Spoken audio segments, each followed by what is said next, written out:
The Torch and the Sword. By Joyner. Chapter 1. The Torch.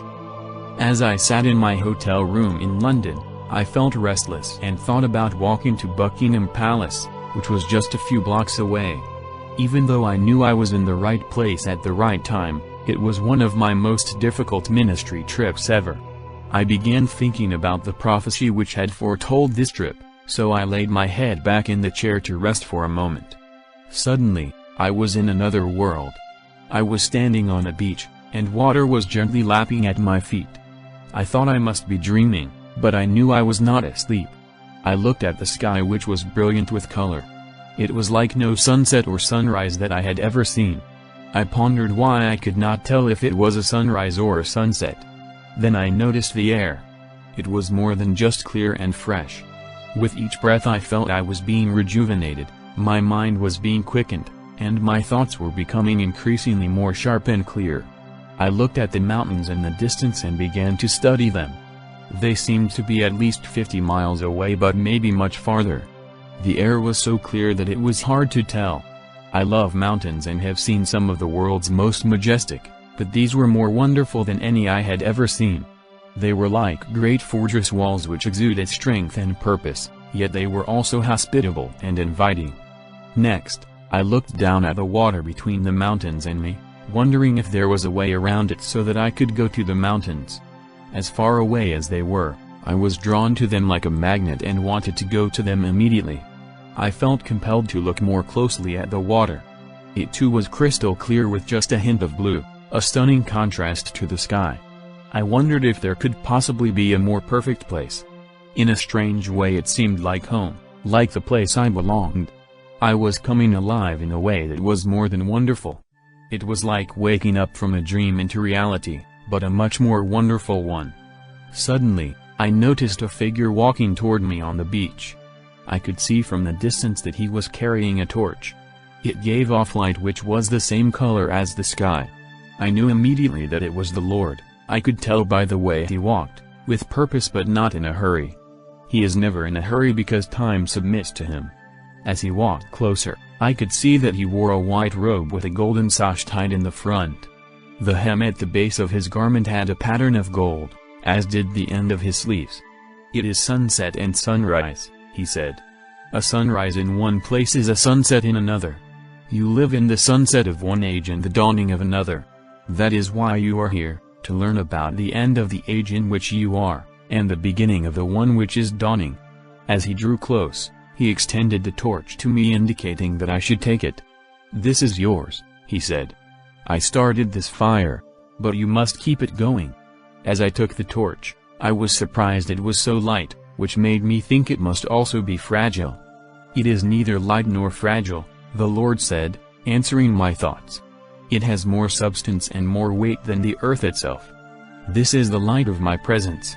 If I was not close to you, you could not hold it. If you drift from my presence, it will become heavy. If you drift very far from me, you will have to lay it down. Then someone else will pick it up and carry it. It is yours to carry for as long as you stay close to me." As I continued to study the torch, the Lord continued, "This torch breathes the air of heaven, not earth. No power on earth can put it out if the torchbearer walks with me in this realm. Its brightness and power depend on the life of the torchbearer and on how close he stays to me." I was still looking at the torch when the Lord began walking down the beach. He had only taken a couple of steps when I noticed the torch was getting heavy. I quickly caught up to him. Then another voice behind us started speaking. "Even the torch itself can distract you from following him." I turned to see a middle-aged man dressed in a simple monk's garb. He had a serious but cheerful face. He continued talking as we all walked. "In your times there will be as many who carry this torch as in all of the times before you. You will know these torchbearers when you meet them. You must encourage and help one another. Because none of you can stand alone, you must join with other torchbearers. When you do, you will be able to overcome the power of the evil that will confront you. You can set people, cities, and even nations free with the light of this torch." I then noticed the torch was breathing, it was alive. I grabbed it with both hands, and a surge of power flowed through me as if I had completed some kind of electric circuit. My vision increased, my mind became even sharper, and I felt my strength growing. I could not comprehend how anyone could lay aside such a treasure. You have not yet felt the pain of it, the Lord interjected. I uphold the universe with my word. It is my word that enables you to hold this torch. This torch is the light of my presence, and it is also what you call a movement. I am the living truth, and truth which is living is always moving. In the beginning the Holy Spirit moved, and he has not stopped moving. Life moves. The monk who was walking with us added, in him we live and move. The Holy Spirit is always moving. When he moved upon the formless void, the chaos, he brought forth life. That is his purpose, to turn the chaos that evil has made in the world into the life of a new creation. When you move with the Spirit life, creativity will be the air your spirit breathes. Who are you? I asked. I am the one you call Thomas A. Kempis. I am honored, I said. I know your writings well. They sustained me through some dark times. In fact, overall I think your writings are some of the most powerful I have ever found written outside of Scripture. Thomas continued as if he had not even heard my remarks. The times of great darkness will soon come upon the earth. There was darkness on the earth in my time, but not such as you are about to see. Remember, you will never be in the dark if you stay close to the Lord. The torch you carry has been the source of every true movement of the Spirit. The leaders of these movements were all torch-bearers. The movements that stopped moving, and therefore stopped living, did so because the torch was laid aside. If you are going to endure to the end, you must stay close to the source of this light and fire. He is moving, and you must not stop moving. The Lord motioned for Thomas to come beside him.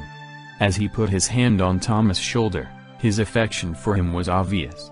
Men thought of Thomas as a humble laborer, one to cook, wash dishes, and weed the gardens, but he, too, carried this torch.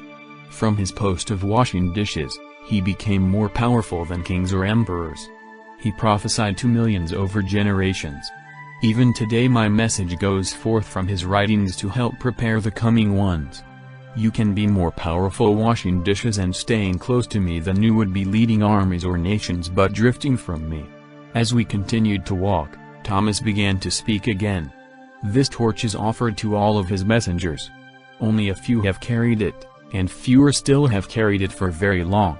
Not many have learned to abide in his presence. If you will stay close to him, you will take what you see and feel here with you and impart it to many others. Many will be drawn to him by this. If you take this torch and then lay it down, you can also be used to do much evil. How could anyone who has seen the Lord and carried this torch of his presence be used to do evil? I protested. This torch will give its bearer great influence. Those who have carried it and then laid it down often did so because they began to esteem the influence of the torch more than his presence. As they drifted from him, the torch became too heavy for them.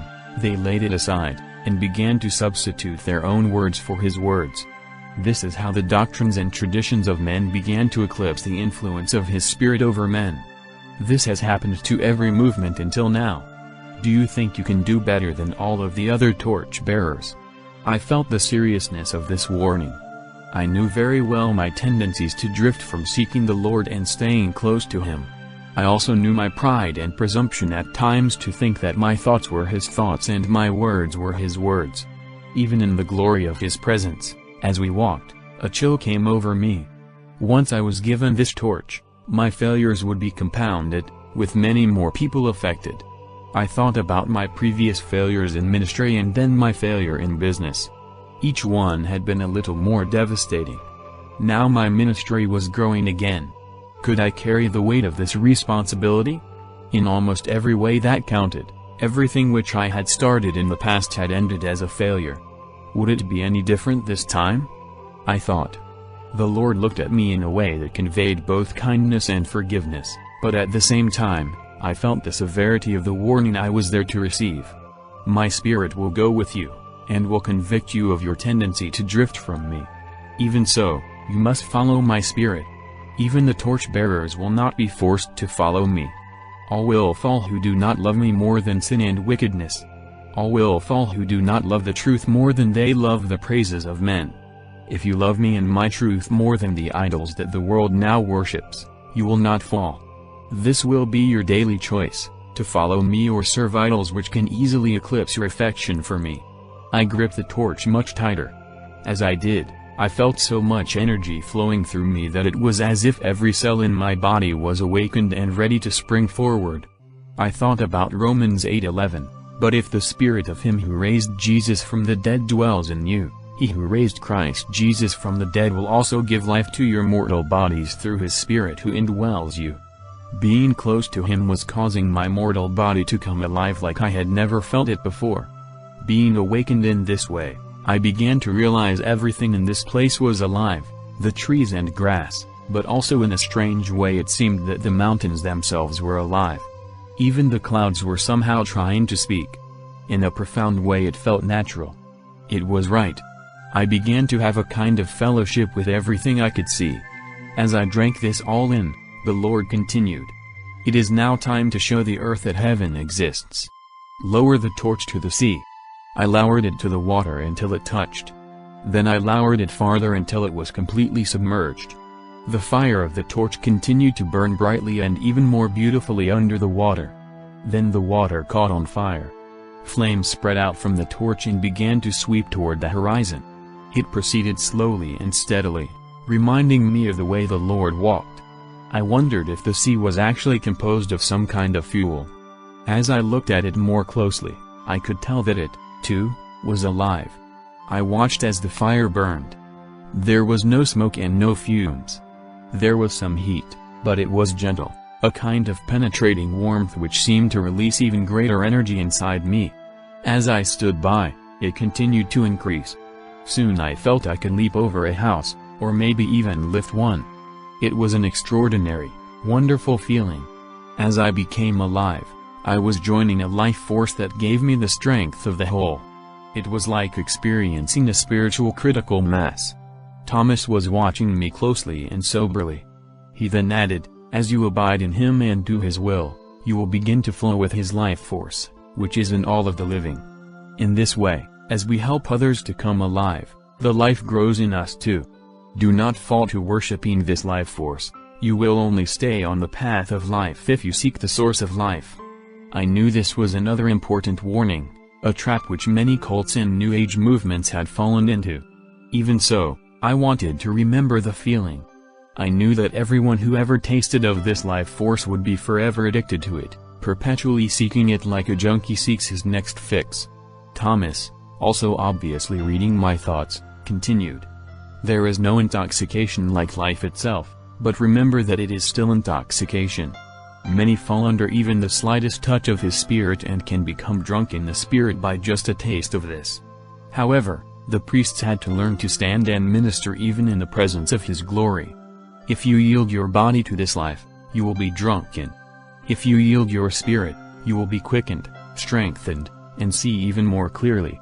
You must train the coming ones not to seek to feel good and not to become intoxicated by this power, but rather to be sobered, able to see clearly and function in their duty. You will have forever to feel good after you have accomplished your purpose. The Lord turned and looked directly at me. You can set nations on fire with this torch. This is the same fire Moses saw in the bush. This is the fire I send with him to set my people free. It is what I am about to send with my messengers to again set my people free. I looked at the fire on the water, and I saw that the water was composed of multitudes of beings, people. They were on fire, but they were not being consumed. They were coming alive. This was a fire that would one day cover the earth. It would consume the wood, hay, and stubble, but it would purify the gold, silver, and precious stones in every life. I thought about what the Lord said in Luke 12:49, I have come to cast fire upon the earth, and how I wish it were already kindled. I looked over at Thomas. He knew what I was thinking. Yes, the time has come. The fire is now kindled. Chapter 2 The messenger We remained by the burning sea for a long time. The life, energy, and peace I felt continued to grow. It was like a rush of joy that did not pass away, but rather increased toward a certain fullness of joy. I knew there was nothing on earth that could compare to this, yet it seemed vaguely familiar. You are experiencing the joy and strength that man knew before the fall, the Lord explained. You are only beginning to experience what is actually a normal life for man, the way I created him to live. As the flames of the sea swept over me gently, I began to recognize the feeling. It was what I had started to call the Emmaus Road burning heart. It is the way our hearts burn when we walk close to the Lord and He personally teaches us. I began to think of Adam, who had walked with God in the garden, and Enoch, who had walked with God so closely that he was translated straight into heaven. The Lord again answered my thoughts. When I walked with Adam, I taught him about the creation and his purpose for cultivating and maintaining it. I also gave him the freedom to be creative as he cultivated it. He was created to bear my image. To bear the image of the Creator, one has to be creative. In this we had great fellowship. True creativity can only be found by those who walk close to me. It is a relationship with me which few have experienced, but one I cherish very much. Some walk very close to me, even though they do not know my name. They do not know that I was made flesh and walked on the earth. The time has come for all who seek me and my ways to know my name and to know my ways, which were revealed when I walked the earth. When Adam walked with me, he was in harmony with the creation and felt the energy and strength you now feel. He was so full of life that he lived almost 1,000 years after sin entered him and the discord of sin entered his soul. Great power is in life, but all life will lose its power if it does not stay close to me. Enoch yearned for what Adam had lost. He walked with me, and I began to teach him like I did Adam. He discovered the source of life, walking with me. The life became so great in him that he would have still remained on the earth if I had not brought him up to dwell with me here. He was too full of life to die, so I had to take him up. I am still learning about life, another voice behind me said. I turned and saw a man standing far away in a beautiful green meadow. His voice seemed to be much closer than he actually was. He began to walk toward us in a way similar to the Lord's walk, resolute but unhurried. As he approached I noticed that his face was the same color as the sky, the torch, and the Lord's face. He also wore a garment similar to the Lord's. He walked up and took the torch out of my hand. I must bless you before you go, I must bless the torch-bearers. The purpose of every movement on the earth is to compel men to do what I did, to walk with God until they are more at home in the heavenly realm than on earth. Man was created to dwell on the earth with his body while his spirit soars into the heavens. Are you Enoch? I asked. I am, he said as he reached over and touched my heart. The fire burns, but what you lack is discipline and endurance. You walk adequately for short periods. Now you must learn to walk with endurance. You must resolve to walk each day in the domain over which the Lord has given you to rule.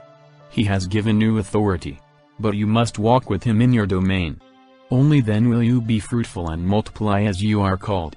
Your domain is your garden. The path of life always leads to unity and harmony, with God first, and then with all that is His. This takes strength and endurance because the whole creation is now in discord and opposes unity. Enoch then took the torch and touched it to my heart. It caused a great rush of energy and power and then a joy that almost could not be contained. When he pulled it away, the fire continued to burn inside of me, and the energy continued to surge in waves throughout my body. I knew I had felt this before. The Lord makes His messengers flames of fire. You cannot walk with God, or fulfill His purpose for you on the earth, unless you keep this fire burning in your heart. Lukewarmness is your deadly enemy. You must not let the fire wane by drifting from His presence. This fire which now burns in your heart must be given fuel each day. Its fuel is the atmosphere of heaven, which is the breath of God. What He breathes upon lives, and what He does not breathe upon dies. Seek this life and pursue it. If you do, you will leave a trail of life where the river of life will break out and flow. If you walk as you are called, you will help restore true life to the earth. Enoch then took my face in his hands and looked into my eyes. He was the very definition of graciousness. He seemed to be so saturated with joy and love that I felt he was the most like the Lord of anyone I had ever met. I felt that anyone who saw him would spend his life trying to be like him. I then realized the main reason he was looking into me was so I would look into him. I did. Then he released me and walked back in the direction from which he had come. "Enoch has a special investment in you," the Lord said, as we both watched him go. He prophesied the coming of the mighty ones who are soon to be released on the earth. From the time he was allowed to see them, he has waited for this time. You are called to help awaken these mighty ones to their destiny. When they are awakened, they will have the heart of Enoch. Their might and strength comes from this torch which Enoch first picked up and other faithful ones have kept alive on the earth. From among those coming, there will arise many like Abraham, Moses, Elijah, John the Baptist, Peter, Paul, and John. There will be as many as 1,000 like each of the great messengers in the age that is now ending. After each of the torch-bearers departed the earth, they left their mantles of authority to be picked up by others. These have been divided just as mine were at the cross. When one has a part of a mantle and comes together with one who has another part, their authority will be magnified. Many of these mantles were hidden and kept for this time. These have been reserved for those who will be my messengers in the last days. It is true that spiritual authority multiplies with unity. One can put 1,000 to flight, but two can chase 10,000. The unity that these last-day messengers of power walk in will multiply the authority of the mantles they carry. The earth has never seen anything like what I am about to release through these messengers. They will walk in the fire of all who went before them. So now you must help them find their way in their mantles. Lord, here I feel I can do anything. Will I still feel this way when I return to the realm of earth? I asked. No. When you return, this will all seem like a dream to you. The earth is under a shroud of fear and doubt which is growing thicker and darker. Even so, this realm is more real than the earth. But those in your time who break through the fear and doubt to walk in the power of life here will exhibit the greatest faith, and they will be trusted with the greatest authority. You may only vaguely remember what you see and feel here. Even so, the yearning for what you are now experiencing has been imparted to you, and this yearning will not go away. It is real and will lead you to reality. You can have all that you experience here again, but you, too, must grow up into it as you walk with me on the earth. Only by this will you be wise and humble enough to be trusted on earth with the authority and power that you feel here. Wisdom and humility are more important than the power. Without them the power will corrupt you, and you will be used for evil. It is by your wisdom and humility that you will be able to help my messengers along their way. I turned to see Enoch again and was surprised that he had gone only a few paces back. He was watching me with a very keen interest. He had a look of resolution which bordered on ruthlessness but was also combined with affection. Together this made him seem to be the very definition of rock-solid stability. I thought of how wonderful it would be to have had a mentor like him on the earth. The Lord once again answered my thoughts. You are called to be like him, as are all those I am sending to prepare my messengers of power. As you see my glory in Enoch, you will be changed by it. This is what you are called to be for other torch-bearers, and they will be for you. You are not alone. Many others are called to this just as you are. However, you cannot be like him until you have walked with me as he has. That is your whole purpose now, to walk closer to me each day. I then looked up at the clouds. They were as regal as the mountains.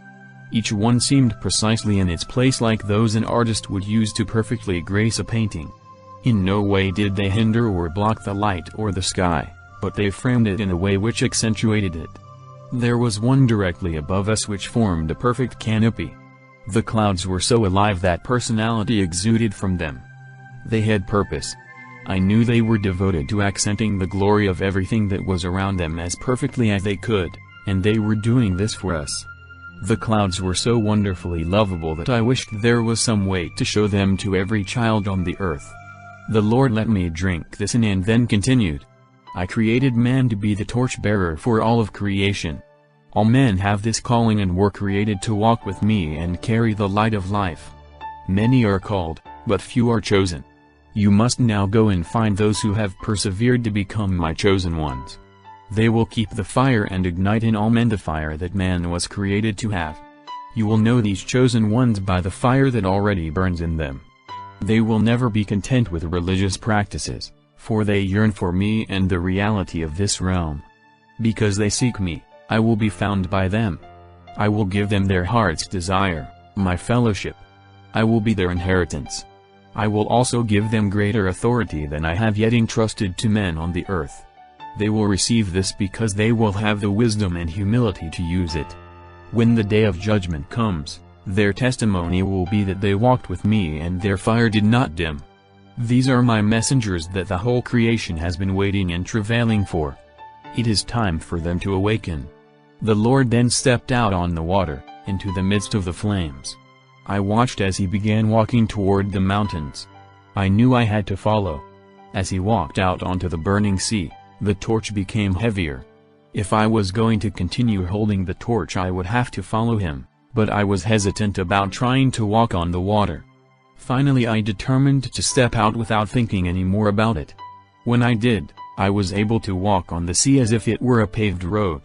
The fire on the sea was hot, but it did not burn me. Instead, like the torch, it seemed to be imparting energy to me. As we walked, he turned and said, "You are here because you have learned to see." To see is to evaluate and to seek understanding. This is the eye of the child. As long as you keep it, I can teach you and I can lead you. Those who walk with me grow in the strength which is in me. I gave all men the capacity for this, to grow in both natural and supernatural strength. Those who do not walk with me have a void in their souls for this supernatural strength.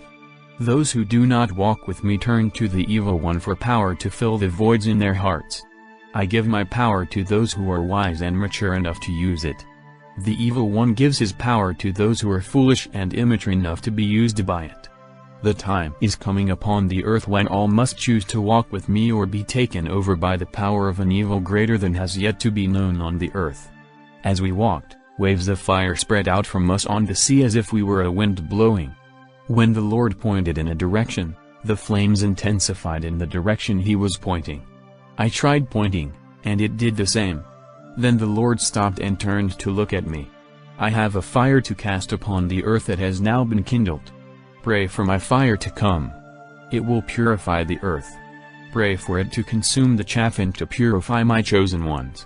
I gave authority over the earth to man, and therefore I must be asked before I will move on the earth. This is the great purpose of those who walk on the earth, to know me and my will. Then they can ask for my will to be done on earth just as it is done here in heaven. And it will be done. What you will now see here is so you will know my will on the earth for your time. Suddenly, I was standing in a valley. Chapter 3 The horse and the girl. As I surveyed the valley, the first thing that caught my attention was a beautiful stream flowing through the middle. It was a natural setting, yet in some way it seemed wonderfully manicured. It was so seemingly perfect that I could not tell if I was still in the realm of heaven or back on the earth. Then I heard a noise above me and on both sides. It sounded like many thousands of stomping feet. It was an alarming sound, especially in such a peaceful setting. I knew right away that something was not right. A great multitude appeared all around at the top of the mountain. It was an army of some type. As I watched, they began to descend from the top, moving slowly, even tentatively, but relentlessly. I began to feel very strongly that this was an evil army with evil intent. Then thousands of vultures appeared like a cloud above them, circling as if waiting for a slaughter. I was appalled by what they would do to this beautiful place, not to mention afraid for myself since I was obviously hemmed in by this evil horde. "What are you going to do about it?" a voice behind me asked.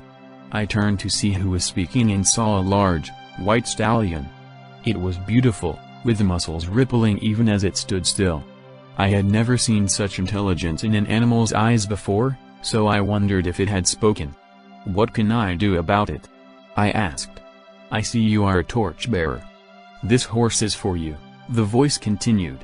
"You must learn to ride it if you are going to help stop the evil horde that is coming." "Is there time to learn to ride a horse?" I asked, looking around for the owner of the voice, since it was now clear that the horse was not speaking. "There is still time." Then a young girl, who seemed to be 10 to 12 years old, stepped from behind the horse. She was dressed in what appeared to be a school uniform, but it was covered with silver and gold armor which was worn and battered.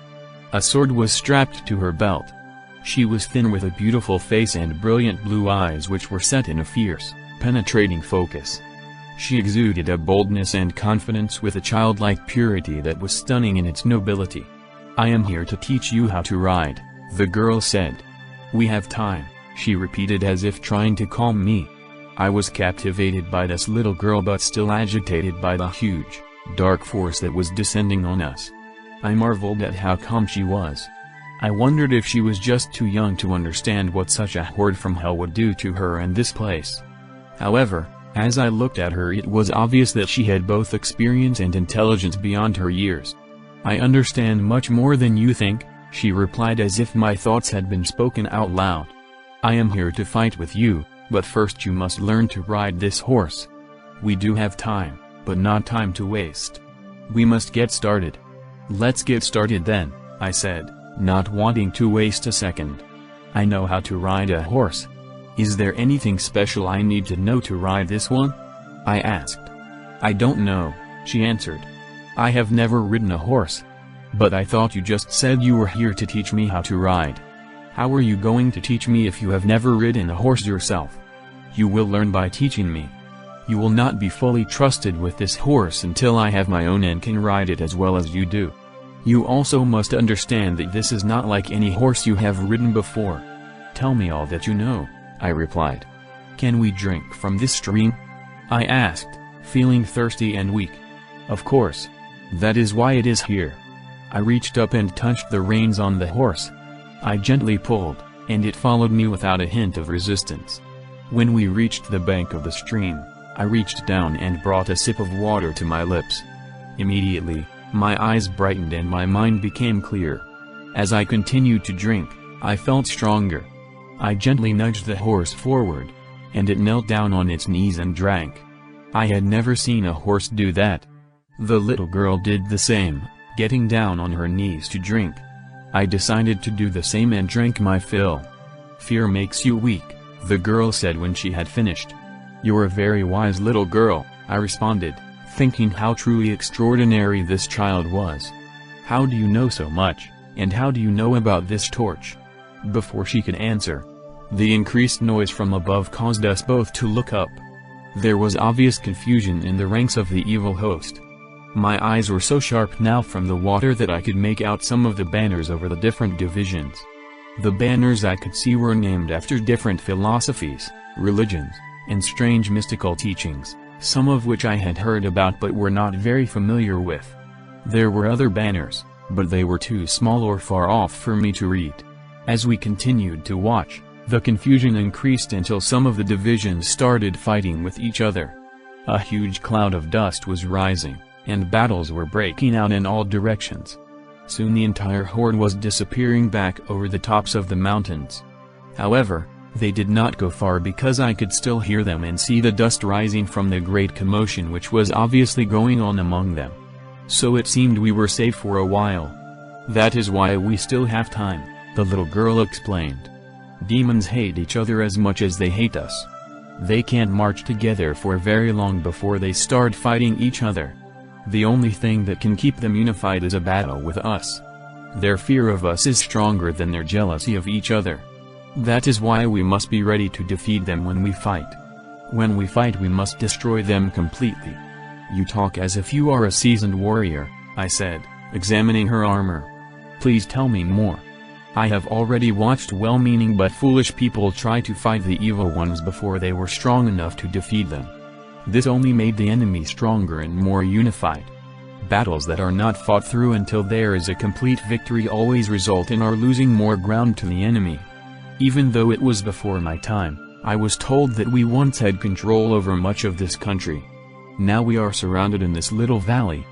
The next time we fight we must win or all will be lost." Then she looked at me with her penetrating blue eyes. They were like the blue of the hottest part of a fire. "Retreat is not an option. We have nowhere left to go," she declared with more seriousness than I had ever seen in such a young child. This startled me as I had been looking around to see if there was any way of escape. "How old are you?" I inquired. "How do you know so much?" "I am 12, but I have been fighting since I was 5. I have learned much in the battles, but my wisdom comes from this river. This is the river of life. It gives the life which transforms experience into wisdom, the vision that is true. This is a beautiful stream, but hardly a river. This can't be the river of life. I protested. It is. Here it is small because it is always as large or small as its demand. Not many will come here to drink anymore because they would have to get past the evil ones who have seized the high places. Most would rather drink from the polluted streams which are not under attack than from the true living waters which are now always under attack. Few are thirsty enough to fight for this, but there is nothing more worth fighting for that I know of. Did you have to fight your way here? I asked. I did. I came right down that path, she said, pointing to a place at the far end of the valley behind me.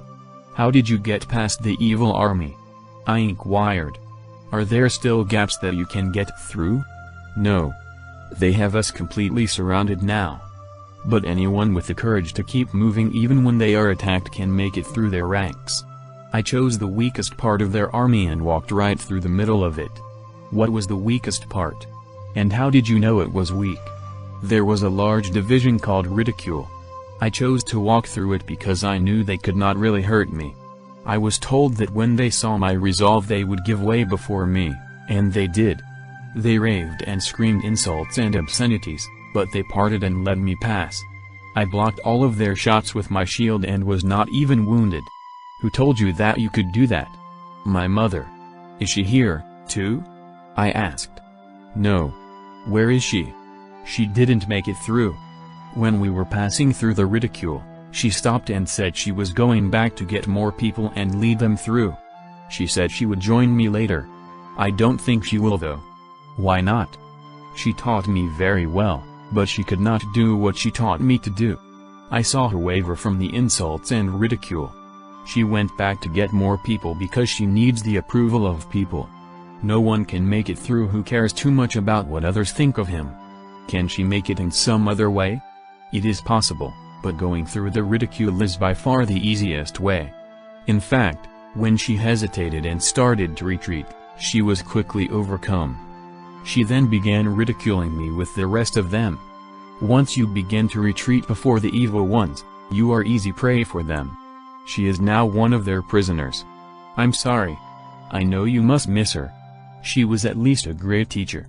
She did a great job teaching you. Thank you. I do miss her.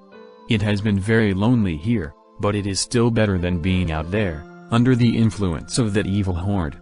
I watched the little girl drift far off in her thoughts, then quickly she snapped back to the conversation. I knew when we started, it would be hard for her and that she probably could not make it. I also knew I could not let that stop me. The only hope for her to ever get free and be able to drink from this stream is for me to not stop until I have fulfilled my destiny. After a pause, she continued, I have not given up on her, but myself and others like me are the only hope for people like her. We are here to defeat the evil horde and set its prisoners free. I do believe the time will come when she will drink with me at this stream, she and many others, until this is a great river again. It will then flow to the sea and bring life to all.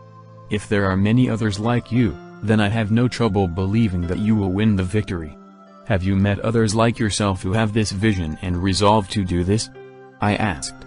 I think I have met some, but we keep getting separated. I know from my dreams that there are many more, and I will meet them soon. That's why you are here. I have seen you in my dreams, too. Tell me, what did you see about me?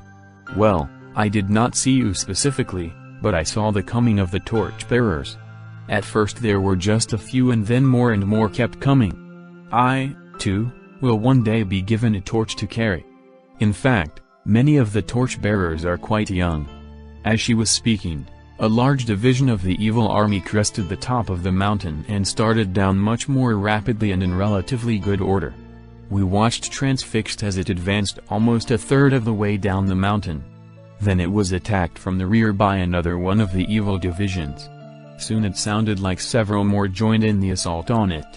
The advance was stopped at that point while most of the column turned around to fight. However, a large part of this group remained at the point of its farthest advance and started setting up defenses, which quickly began to appear like a fortress. As I looked at the little girl, I saw her nervous for the first time. I then noticed that the horse was also agitated. "What do we do now?" I asked, surprised that I was asking a little girl for instructions. Without answering, the girl knelt down at the stream again and drank with purpose. Soon she regained her composure, but her attention was still fixed on the fortress that was quickly being built. The horse had become so agitated that I was afraid it was going to run. I walked over to take its reins and was surprised by how it looked me straight in the eyes.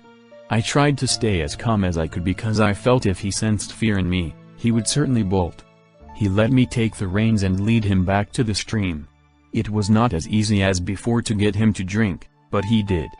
Then he calmed down. I also drank, and the peace and joy again filled my being, while my vision grew stronger. "What do we do now?" I asked again. "Have you seen anything in your dreams about this?" "I did not see this in a dream, but I have seen this happen before. If we do not act soon, we will lose this valley." Then she looked straight at me to be sure I would hear what she was about to say. Whenever I am asked what to do, I always turn to the river first and drink.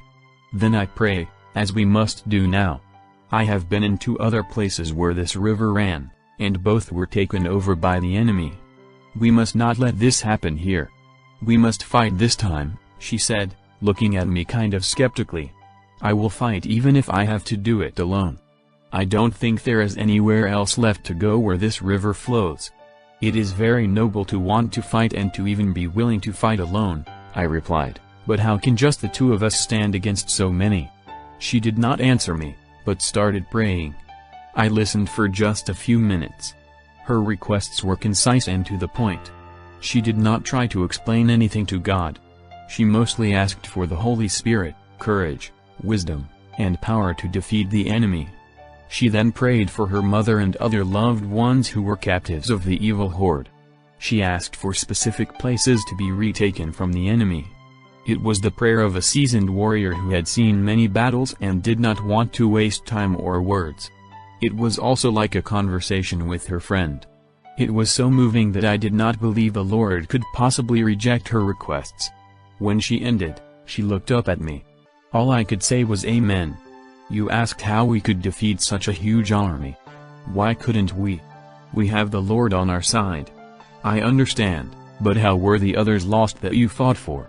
What can we do differently this time? And are you sure there are no other streams like this one? The way they have all been lost is by retreating. I will not retreat again. I will not listen to those who speak of strategic retreats or any other kind. I am going to stand even if I have to do it alone. I also think that we lost them because there were too many of us. How could there have been too many when you were fighting against so many? I asked, not doubting her as much as feeling that the answer to this was important. It is better to have a few who are in unity than many who are divided, who do not have a single, focused vision. Many of those who were with us before seldom drank from the stream, and I hardly ever heard them pray. I felt they would not last long, and I was right. Such people are more of a detriment when the battle begins. Our leaders had to spend more time trying to encourage them than fighting. Many of the weak ones even turned on us. I determined before the next battle that I would not encourage anyone too much, trying to get them to stay and fight. If they want to leave, then they should, because we would be better off. There is also something else very important we have never had before that we must have to win. What is that? The torch. This water is the truth, and we must have and love it enough to be willing to die for it. But the torch is like the presence of the Lord here with us. When I am close to you in the torch, I feel Him. There is no greater encouragement than feeling His presence with us. If we had carried the torch before, I don't think our leaders would have had to spend so much time encouraging the people, and I don't think they would have been so weak. And yes, there are other streams like this one, but there is only one river. It rises out of the earth in different places like this. I have been told that they used to be very common. Now there are not many streams because so few have been willing to fight for them. I am not even sure there are any more like this one. Right now we need more true warriors, not more streams. I have heard that every time new streams break out, they are quickly lost because so few are willing to fight for them. This is why we need torch bearers. I know what you are saying is true, but I still don't know why more people won't fight to defend them. Are they always as hopelessly outnumbered as we are at this time? I do not believe in the word hopeless, but I think those who seek this river are always outnumbered. Like I said, I don't think the numbers are that important. We need more warriors, but we need more who are true warriors. I've heard some say that digging hidden wells is better than seeking the river because they are not as big a target for the enemy. Too many who seem to love this water also seem to have an already defeated attitude. This is hard to understand because if they would drink the water they could not help but to believe and be strong. I am afraid that they have only occasionally tasted it but have not really drunk from it. Their love is more for the idea of it than the reality. It is almost as if it is some kind of romantic fantasy to them, not reality. Do you know of any of the wells nearby? I asked. At the wells we must find some who are really drinking and who may be willing to join us in this fight for the river. I know of a couple of wells not far from this valley. The water there is good, but not as good as this. Most of the wells have been too shallow to last for very long. They also get muddy quickly. The wells do help some people, but it is only when the water flows like this in the open that it can turn a valley into a paradise like you see here. And this water must flow to stay alive and pure. I then heard footsteps behind me. I turned to see a man approaching. Chapter 4. The plan. As I watched the man approach, it seemed that he was dressed in the style of colonial American times. His hair was long and gray, and I suspected it was a colonial wig. He walked with purpose and was a little bow-legged as if he had spent much of his life on a horse. She is right. Wells can help a few people, but they are mostly temporary. They often become polluted or dry up. You certainly have a treasure here, he remarked. Yes, I have never tasted anything so wonderful, I replied. I was talking about the girl, he said. Yes, she is truly remarkable for one so young. I have never met anyone like her, I responded. You are about to meet many more like her, both boys and girls. They will be better fighters than most men in your times. You must be prepared for them. How do I prepare for them? I asked. You must learn to ride this horse. Who are you? I inquired. I am John Wesley. I am speaking to you as a torchbearer who was also given a horse like this one. You are here to help prepare the coming ones. In my time there were but a handful of torchbearers and only a couple who rode the white horses. In your time there will be thousands of torchbearers and hundreds of these great stallions. You are here to learn about your purpose. You are called as one of those who will help awaken the coming great host. Then you must help to train them, preparing them for the last battle. I hardly feel that I can train anyone here. I am learning more from this little girl than I am teaching her, I responded sincerely. It is because you are willing to learn from her that you will become a trusted teacher. Keep drinking and keep listening. I will help you, as will all of the torchbearers who have gone before you. I can teach you in a few hours what it took me a lifetime to learn. What we cannot give you, the children will. They are wise because they are teachable. If you remain teachable, you will be wise beyond your years, regardless of how old you get to be. You can receive the wisdom of the ages. Remember that your primary purpose is to learn, not teach.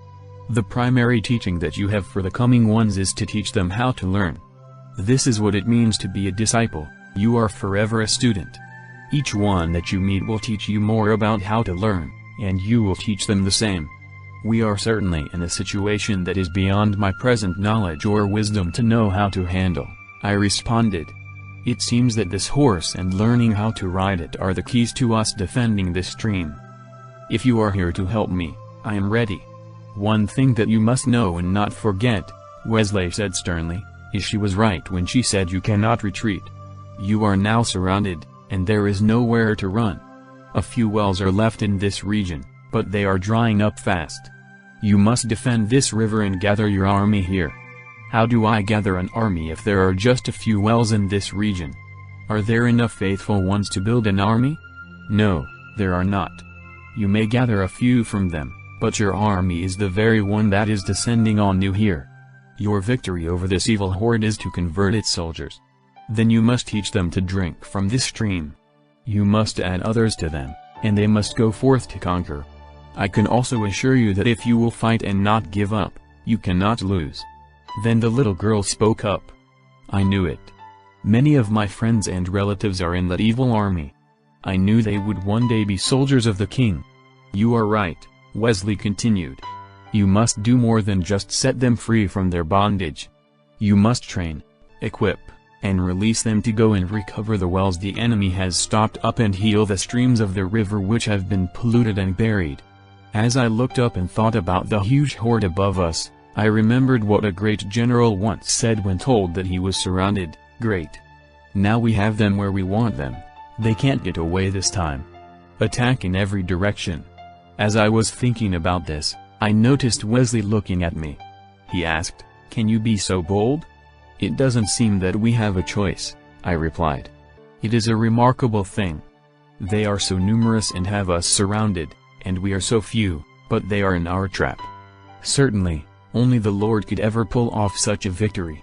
And certainly it will be the Lord who gets the credit for it," Wesley and the girl both said. I looked at the fortress that the evil horde was building in the valley. Already it would be hard to conquer with many soldiers. I listened to the commotion of the horde at the top of the mountains all around. It was massive, multitudes and multitudes. What could a girl, a horse, even John Wesley and I do against such a force? I can no longer fight the battles which are on the earth. I am now a part of the great company of witnesses. Through my life I can still speak and teach. But you must do the fighting. I can encourage you that several times in my life I was surrounded like this, with very few with me. Each time I saw the victory of the Lord. Do not become discouraged by how dark it becomes or how many rise up against you. You cannot lose if you do not retreat." Then the little girl chimed in, "I know my mother is a captive in the division called ridicule. She is there because she needs the approval of others. I also know she has never known true love in her life. I know that if I can love her faithfully she will be freed. I believe all who are in that division are like her. We can free the captives with the truth of God's love. If we can do this with them, then there must be other keys which will set the captives in the other divisions free." Wesley did not say anything but just looked at me to be sure I understood how true this was. It was obvious that this simple truth was the key to our victory. The truth of who God is can break any bond. I then had to ask, "Please tell me, why are some given a torch but not a horse? How can we use them together, other than just being able to cover more ground? Many have the honor of carrying a manifestation of the Lord's presence, but few are called to start a movement. The torches are all given to start movements, but not many carry them forward in such a way to start an advance of the truth. The horse represents the movement which you have been called to start. Movements have the purpose of taking ground back from the enemy. They are for establishing strongholds of truth, which the enemy cannot prevail against. These become safe places for the captives who are released from their bondage to be healed, restored, and armed to go back out into the battle. Many will draw close to those who have the torch, but they will only follow into battle those who have the horse as well. Your first mission is to defend this place. Then mobilize those who are true seekers of the water of life. They must be trained and equipped to go and retake what the evil horde has found and trampled under its feet. Every captive who is freed from that horde can heal and restore more than they once destroyed. Life is stronger than death.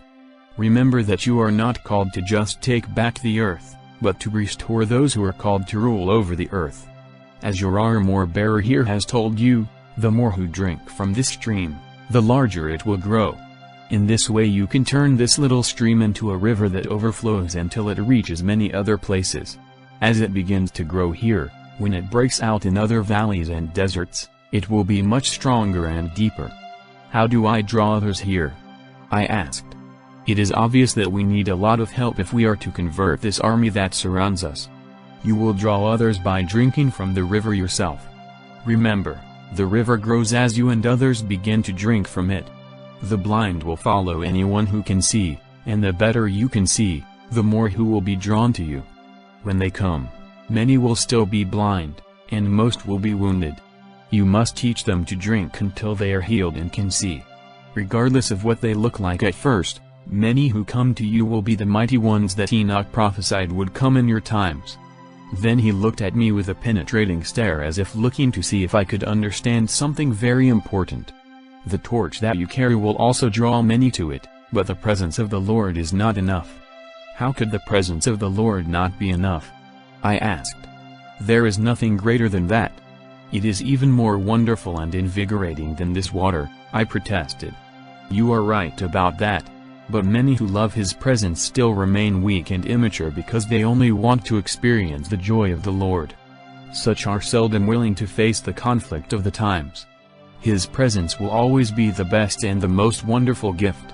Even so, for eternity we will have this. Right now there is a battle to be fought." Wesley walked over to the little girl and laid his hands on her shoulders. Then he looked up at me and continued, "You need worshippers who are also warriors. All who are not trained and equipped for the battle will be overcome by it. Even if they do love His presence, they must also be taught to love truth and to love it enough to resist the evil one. This is a strength that I developed, to train and equip people to stand for truth and fight for it. That is why there are things you must learn from me. Few have been able to build the people into a force which conquers. I did this by building small groups of people into small fortresses of truth. Some of these rose up to take their neighbors for the gospel. Others grew into mighty fortresses that took villages. A few took cities. Together we shaped the destiny of nations, even your nation." I felt when he said the words "your nation" that it was, in some strange way, the valley where we were standing. As I pondered this and looked back at him, he had that unmistakable knowing look. Then he continued, "Your nation still honors Paul Revere for waking up the people and calling them to the battle, but even more than that, heaven will honor those who wake up the people and call them to the battle, which must soon be fought. Just as the great messengers of the church age were all only seeds of the mighty ones of valor who are about to be released on the earth, the enemy has been sowing his seeds, too. You will have to fight every evil that has been released on the earth, and fight it in its full maturity. With this horse you must try and warn the people about the invasion of their land. You can mobilize them to fight the good fight. You cannot retreat any farther. There is nowhere else to go, but if you resist the enemy he will eventually flee. If you do not resist, you are doomed." The little girl was watching me intently. She stood erect, vigilant, and ready. Both Wesley and I were looking at her. I thought she must be like a Joan of Arc. If there are even a few more like her, I knew that these would certainly be marvelous times. Wesley continued, "The Lord called 12 men. He changed them, and then they changed the world. In your time He is going to do the same with children. It is also the time of the lioness. Great are the company of women who will preach the gospel. There will be many great men of God in your time, but the great marvel and great honor will be for the women and children who walk in the ways of the Lord. Remember, it was the woman who was deceived and had enmity with the serpent, but it will be her seed that crushes its head. Women have a special place in this fight." He looked into the eyes of the little girl. "It is your time as a woman. It is your time as a child, for the children will be for signs and wonders. They will turn the tide of the last battle. Gather the children and help their mothers. Great is the Lord in you for all you need." My attention was then caught by something flickering out of the corner of my eye. The fortress that the evil ones had built was being used to hurl fiery arrows in all directions. It was apparent that they were trying to scorch the beautiful valley we were in. Wesley turned and put both hands on my shoulders just as the Lord had done, saying, "You can't put out every little fire. You must destroy that fortress." Then I was suddenly alone, sitting in my room. Chapter 5 The SW0RD As I sat in my hotel room, I wondered if it had all been a dream, a vision, or if it had really happened. I wanted to quickly write everything down so I would not forget it, but I was exhausted. I decided to lie down on the bed for a few minutes to rest. Immediately, I was suspended in a brilliant blue sky. As a pilot I used to say that my office was the sky and had always deeply cherished the time that I spent there. But I had never seen a sky as beautiful as this. I felt more at home than I ever had before. Then I felt earth under my feet. I was again on a seashore. I knew I was in the heavenly realm again by the air that I was breathing and the breathtaking beauty of all that I saw. As I looked, I felt that this was the earth as it was meant to be. The desire grew within me to take this beauty and this air to the earth somehow. As much as I loved just standing in that place, I knew I had to leave soon, that I had to go back. There was a deep compulsion growing within me to make the earth right again. Then I felt the presence of the Lord behind me, but when I turned to see him, he was not there.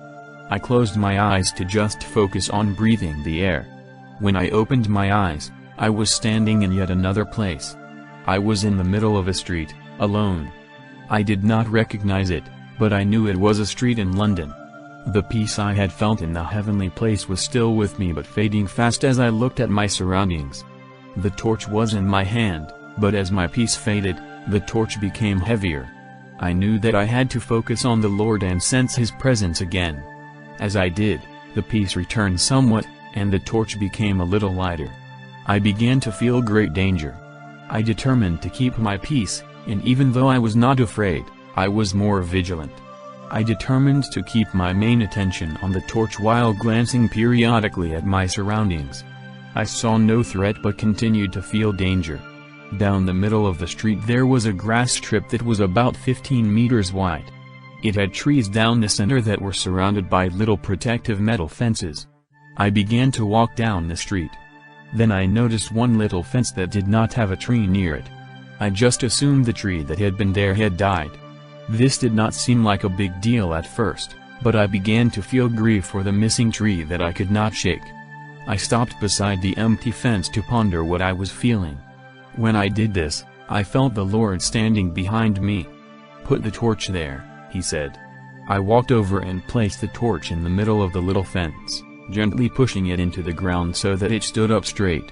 It was quickly planted firmly as if it had sunk deep roots into the ground. I reached out to see if I could pick it up, and I could very easily, even though there were already long roots attached to it. I put it back and watched it. It was strongly rooted again, and the fire did not dim.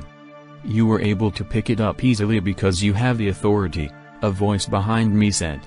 I turned around to see who had spoken and saw a man who appeared to be a street person or homeless man. He was standing beside a stairway to a house.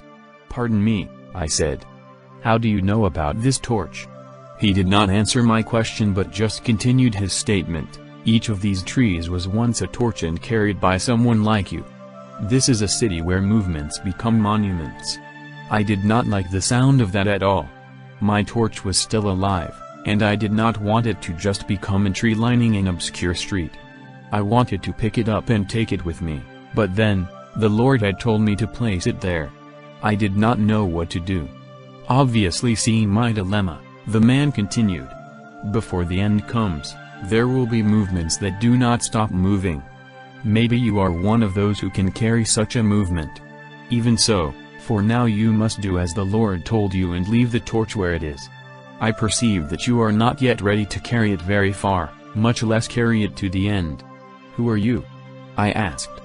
"I am a watcher," he said, and with that he vanished. I then looked at the street again to try to recognize it. I wanted to know the name of the street and where it was located in the city. I knew I was in a vision, but I felt like this was a real street in London as well. I wanted to find it when I came out of the vision. I felt that it was an avenue of monuments though I could not see any monuments from where I was standing. I turned around to touch the torch so that its fire could surge through me. I needed more clarity. As I did, I was suddenly in yet another place, standing in front of the Lord. He was holding a large sword. The blade was brilliant, made of something that looked like silver, but it was almost transparent. It flashed with brilliant colors like a diamond. The thought came to me that silver would not make a very strong blade, and as the Lord often did, he answered my thoughts. "This is silver, but it is stronger than any metal. This sword is a divinely powerful weapon. It is the power of my redemption. The one who carries it must be in unity with my redemptive purposes. You must have a heart to redeem or it will become too heavy for you to carry. You must be able to carry this too if you are to carry the torch very far." I continued to look at the sword. It was a plain design. And it did not just reflect light, it emitted light. The light coming from it was of many different colors, like light that has passed through a prism. The glory of the light that came from it made it the most beautiful sword I had ever seen. even though it was a plain design. It was as captivating as the torch. The Lord took the sword by the blade and extended the handle to me so I could take it. I thought it would be very heavy because of its size, but it seemed to not weigh more than an ounce or two. It will only become heavy if you try to wield it in your own strength. This is my word of redemption. It cannot be destroyed but will stand forever. This is from my armory. This is the weapon that will be carried by my prophets in the last days. No power on the earth is stronger than my redemption. However, if you use it wrongly, it can bring great troubles to the earth. With this sword those whom you bless will be blessed. If you bless a devil, it will be blessed and will prosper. You must be careful not to try to redeem that which my Father did not plant, but you must go forth to redeem. As I looked at the handle, I noticed 5 brilliant gems. One was blue, one green, another one was clear like a diamond, one was red, and one was amber. The handle itself was plain, but the beauty of the seemingly transparent gold was stunning. It was the most beautiful sword I had ever seen, not because of its design, but because of what it was made of. Even so, it was obviously not made for show. I knew even the gems were there for a functional purpose, but I was not sure yet what it was. I raised the sword and waved it in the air. My arm did not get tired at all, but rather the opposite. The waving of it gave me strength. As strength came into my arm, it continued through my whole body. When I felt it reach my eyes, everything became brighter, more clear. As I continued to wave the sword, I could see farther. I then looked at the sword again. As I looked, my eyes began to magnify it like a powerful magnifying glass. I could see that the sword was also alive. Even the gems were alive. The Spirit moved in the beginning, the Lord continued. The Spirit never stops moving. This is the sword of the Spirit. As it is moving, strength is released to the one who bears it. It will quicken your mortal body. Remember that my word is never still, but living, sharp, and active. Life always moves. This is why my work on the earth is often called a movement. Just as I created the universe to ever expand, my word will be forever moving and expanding. Those who know the life that is in me will also forever be expanding in knowledge, wisdom, and power. They will never stop growing. As long as you abide in me, you will forever be growing in both knowledge and power. I now give you the command to move and grow. In due time I will give you the command to multiply and conquer, not by taking lives, but by saving them. As always when the Lord spoke, I wanted to memorize every word. I felt the life coming through them was like that which came by waving the sword. As I considered what he had said, my love for the sword grew. I could not believe such a gift was possible. I wanted to hold it forever. What it imparted to me was different from the torch but was just as wonderful. It strengthened me and gave me courage. I knew that together the sword and the torch would give me a clarity of perception that was greater than anything I had yet experienced. Even as I was thinking this, I could tell that I was not only getting stronger but healthier. I felt toxins in me being washed away. Then I began to feel a deep passion in my heart for this sword. I wanted it to touch everyone whom I loved. I knew if it touched those I did not love, I would begin to love them. What you are feeling is the passion for my word. You are holding my living word. This is what the true love of my word does. Those who have the true love of my truth love those for whom I gave it. The Spirit is again going to breathe on the scriptures, and this love for my word will come upon my messengers in your time, the Lord said very soberly. What a treasure, I continued to think. How could anyone not love this? I wondered. I badly wanted to start using the sword. Then I felt a strong compulsion to use it on myself, to plunge it deep into my own heart. Do it, the Lord said. I pointed its blade at my heart and thrust it into my chest. As I did, it disappeared as if it had been absorbed into me. There was just a slight tinge of pain, but when I looked there was no wound. Then the sense of strength that I had felt it imparting to me grew much faster. In just a few moments, I felt as if I could fly, lift buildings, and even walk through walls. I began to feel that I could do anything because the power within me was so great that I did not have to obey the physical laws. I also felt there was no limit to how far I could see or how much I could magnify anything that I looked upon to see it in more detail. My mind then began to awaken. Understanding began to grow within me until I felt like the universe was open before me, perceiving and understanding its secrets. This was another kind of incredibly wonderful feeling. I was seeing everything by the Spirit, not just through my own eyes and mind. I felt at one with everything that I looked upon. I also felt great love for everything that I looked upon. There was no earthly feeling that could compare to this, and it was growing. That is the power of my word for those who will receive it into their hearts, the Lord explained. To receive my word into your heart must be your quest every day. Then you will begin to see. Then you will have understanding. It was by my word that the universe was created, and it is by my word that it is held together. My word is the answer to every human problem. If you will receive my word into your heart, it will grow within you, and you will never stop growing. Your mind will continue to open, and your knowledge will forever grow. I created the mind of man to ever expand so that you could know me, my ways, and my works. You must receive my word into your heart first, then it will open your mind. If you only receive it into your mind, it will not live. My living word must be received into the heart first, and then your mind will open. I could not help but to think of the ancient controversy: does one need to understand in order to believe, or must we believe in order to understand? I knew the answer. You are right, he said. Only when you believe can you understand. Even so, it is right to seek understanding. When your understanding ceases to grow, you have departed from the path of life. As long as you are on that path, you will grow. Your understanding will grow as well.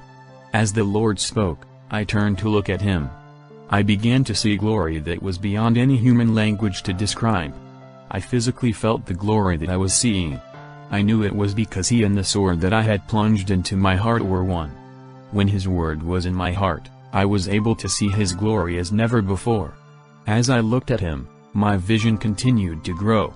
As it grew, I saw more and more of his glory. I knew this could be never ending, and I never wanted it to end. I understood how the cherubim and angelic majesties who had worshipped before him for ages and ages were in a continual state of such awe and wonder that they never wanted to do anything else. I wanted to stand there forever and join them. This is a taste of the joy that is in true life, the Lord continued. True life is only found in me. This joy is your strength. For those who follow me, this joy will not only be theirs forever, it will grow forever. Now you must remember this. The joy of my presence can alone sustain you through what is coming upon the earth.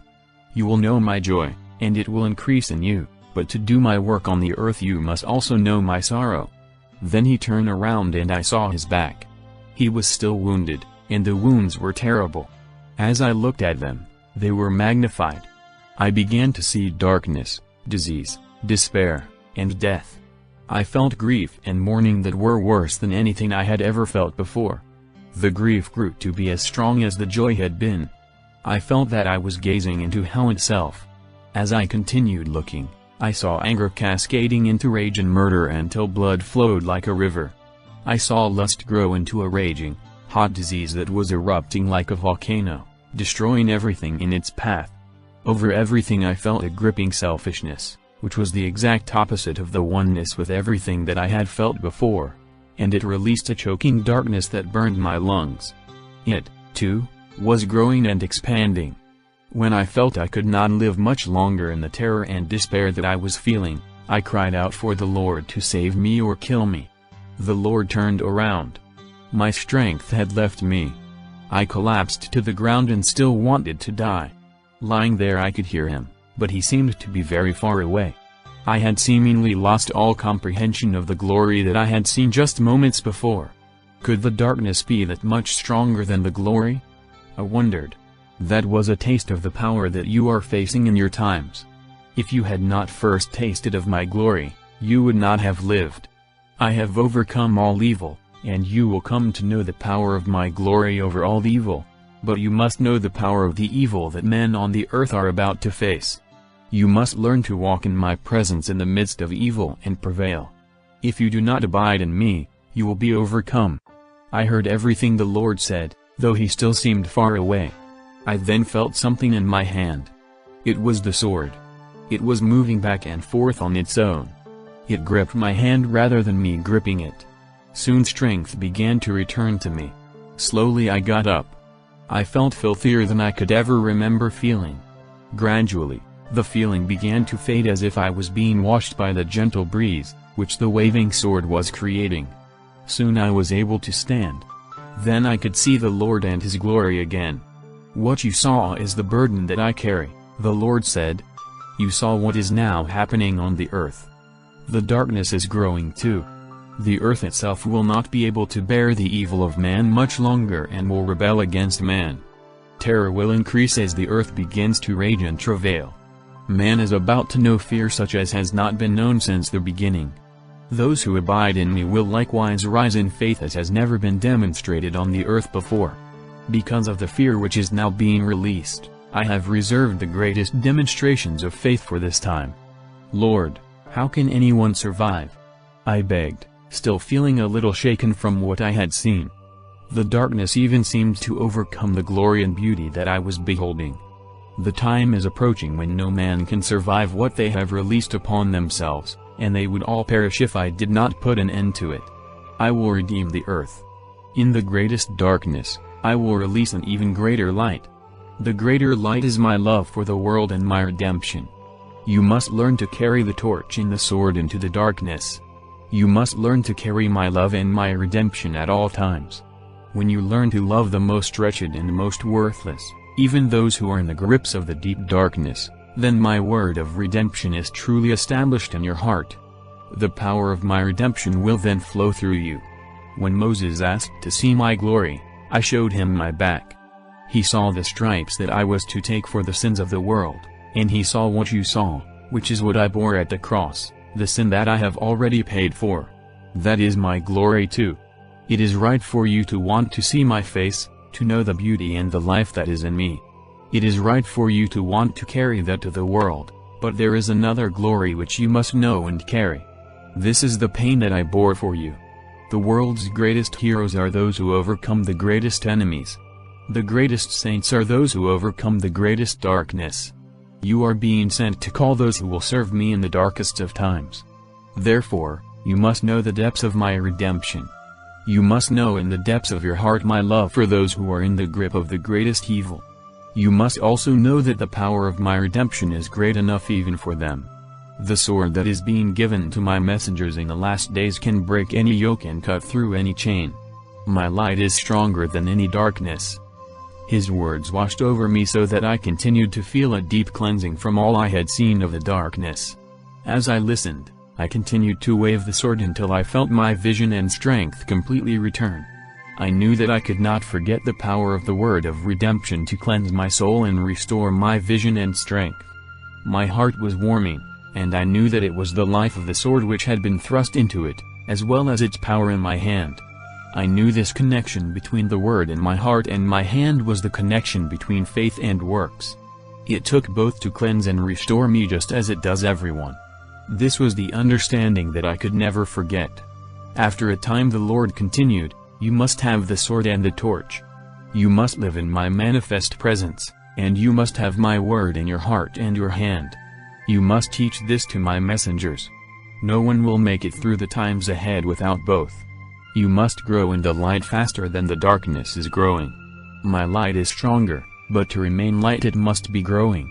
As I listened, I instinctively continued waving the sword, and the strength continued to increase. Again I began to feel that I could fly, that I could overcome any earthly power. As I continued looking at the Lord, His glory was growing and expanding. I then grasped the sword with both hands as tightly as I could. I knew what was coming, and I knew what I had to do. The Lord turned around again so that I could see His back. When He did, I stepped into the darkness. Chapter 6 The power I was once again on the avenue where I had placed the torch. I realized then that I had entered into the darkness without taking the torch with me, but I had somehow returned to the street where I had left it. I could not see the torch from where I was, so I began to walk, waving the sword as I did. I knew I had to find the torch.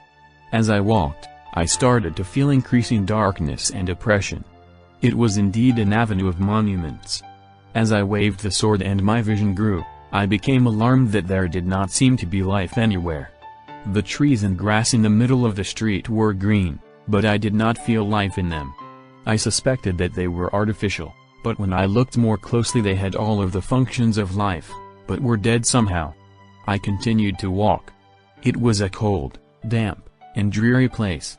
Finally, I came to a monument, which was green and brown tarnished bronze and seemed to increase the dreariness of this place.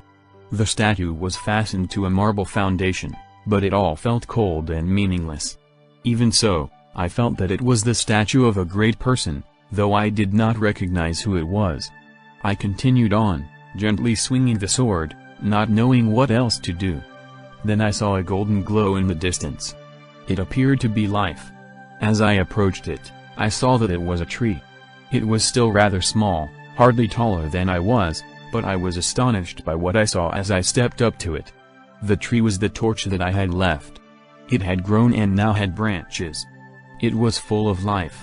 It stood out in this place like an oasis in a desert. I reached out to grasp the branch closest to me. Immediately it fell into my hand. It was a torch just like the first one, which was now a tree. "Take it back to the monument," a voice behind me said. I turned to see the white eagle. He was whiter than I had remembered him, having seen him before, but I thought it must be because of the darkness of the place we were in. I also knew that he had become even wiser. His talons stood out, sharper and more powerful, and his eyes were more piercing.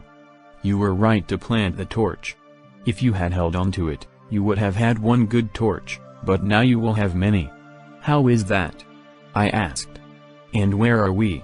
"You are in the heart of a great city that has died but is about to live again." "Is this where you're from?" I asked, knowing that it wasn't, but I wanted to keep the conversation going until I thought of something better to say. "I have friends here and a few disciples. They will help you with what you are here to do." "What is that?" "You have the torch and the sword, and you are here, so you are going to use them here." "I hardly know how to use them. They were just given to me." Sensing a bit of impatience rise in the eagle, I continued, "But I will do the best I can. Tell me what you know about my purpose here." "That's my job, and I will tell you all that I can. I'm also glad to hear that you do not know too much. You're safer that way. You will know what to do when it is time to do it. My young friends will help you." "Where will you be?" "I will be watching, just as I was when you touched the sea with the torch a few years ago." "A few years ago, it could not have been more than a couple of hours ago," I protested. "No, it was over 5 years ago. Remember, time in the heavenly realm does not seem the same as on the earth. I saw you when you did it. From the time the Lord gave you the torch until you touched the water with it was 3 years, so he gave it to you 8 years ago. I don't remember you being there. Where were you?" "Remember, I don't have to be there to see. I also saw the other gifts you received and those that you will soon be given. It is time for them, but there are still many things for you to learn. Your training is not over, but the time on earth is short. You must learn fast, and you must learn to teach others faster." I looked down at the sword and torch that were in my hands. I looked around and wanted to use them both but did not know what to do with them. So I just held on to the torch and waved the sword. "I am here to help you get started," the old eagle said. "Others will help you along the way. Now, go back to the monument you passed. Touch it with the torch and watch."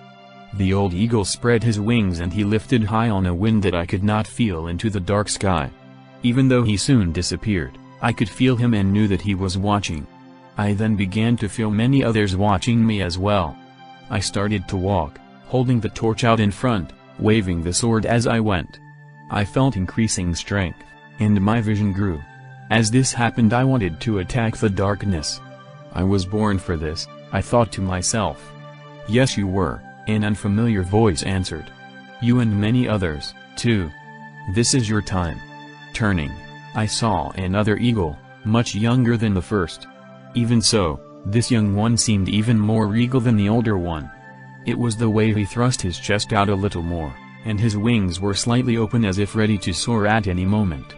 It was obvious that he had explosive energy but contained it with great grace. As if he heard every thought, he responded, "I am of another generation. I am not greater than my father, but I have been given more authority. I am here to awaken and guide the great champions who are now maturing on the earth. I will help you and the others who are to prepare them for what is to come." How will I prepare them? First, you will learn to use the sword and the torch for more than just edifying yourself.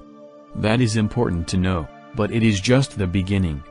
When you have used what is in your hand, you will begin to understand the rest of what you are to be given. Then you will know what you are to do with all of your gifts. We began to walk. My eyes turned toward the trees that we were passing. I then noticed the fruit. It was beautiful, compelling, and I felt a tinge of hunger. "Don't even look at it," the young eagle stated as if he had to repeat this often. "Why?" I asked. "It looks like very good fruit, and I am very hungry." Then I sensed why I could not eat from them. "These are all trees of the knowledge of good and evil, aren't they?" "They are." "How did you know?" "They seem to be alive, but they're dead, and the fruit looks delicious." "Why is it they are on this avenue of monuments? And why is it full of these trees?" "The monuments are to people who were alive but are now dead. These monuments are to people who were given life to give to the earth, but after beginning in the spirit, they tried to complete the work by their own wisdom and ways. By that they began to cultivate these trees. That is why they exist together on this road. This is one of the main avenues that the people of this city come to. They do not love these monuments, but the monuments make them feel secure and significant, as if they were the heirs of the greatness of those represented.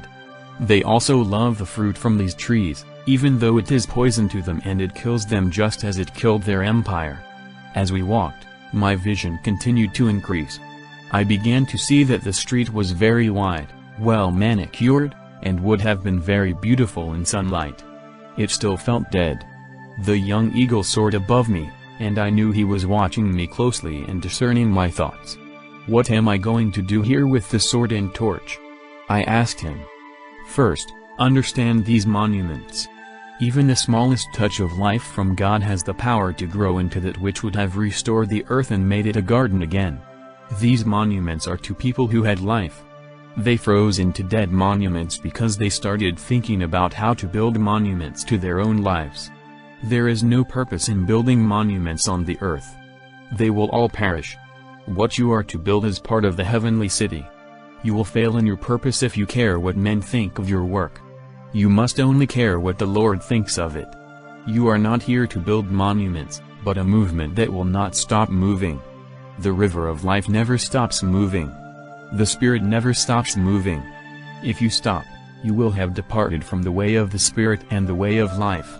As we approached the monument that I had passed earlier, the young eagle stopped and said, "You must bring this monument to life again."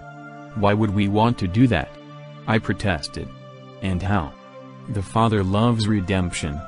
The King loves redemption. He also honors the fathers who walked in his ways upon the earth, even if they only walked in them for a little while.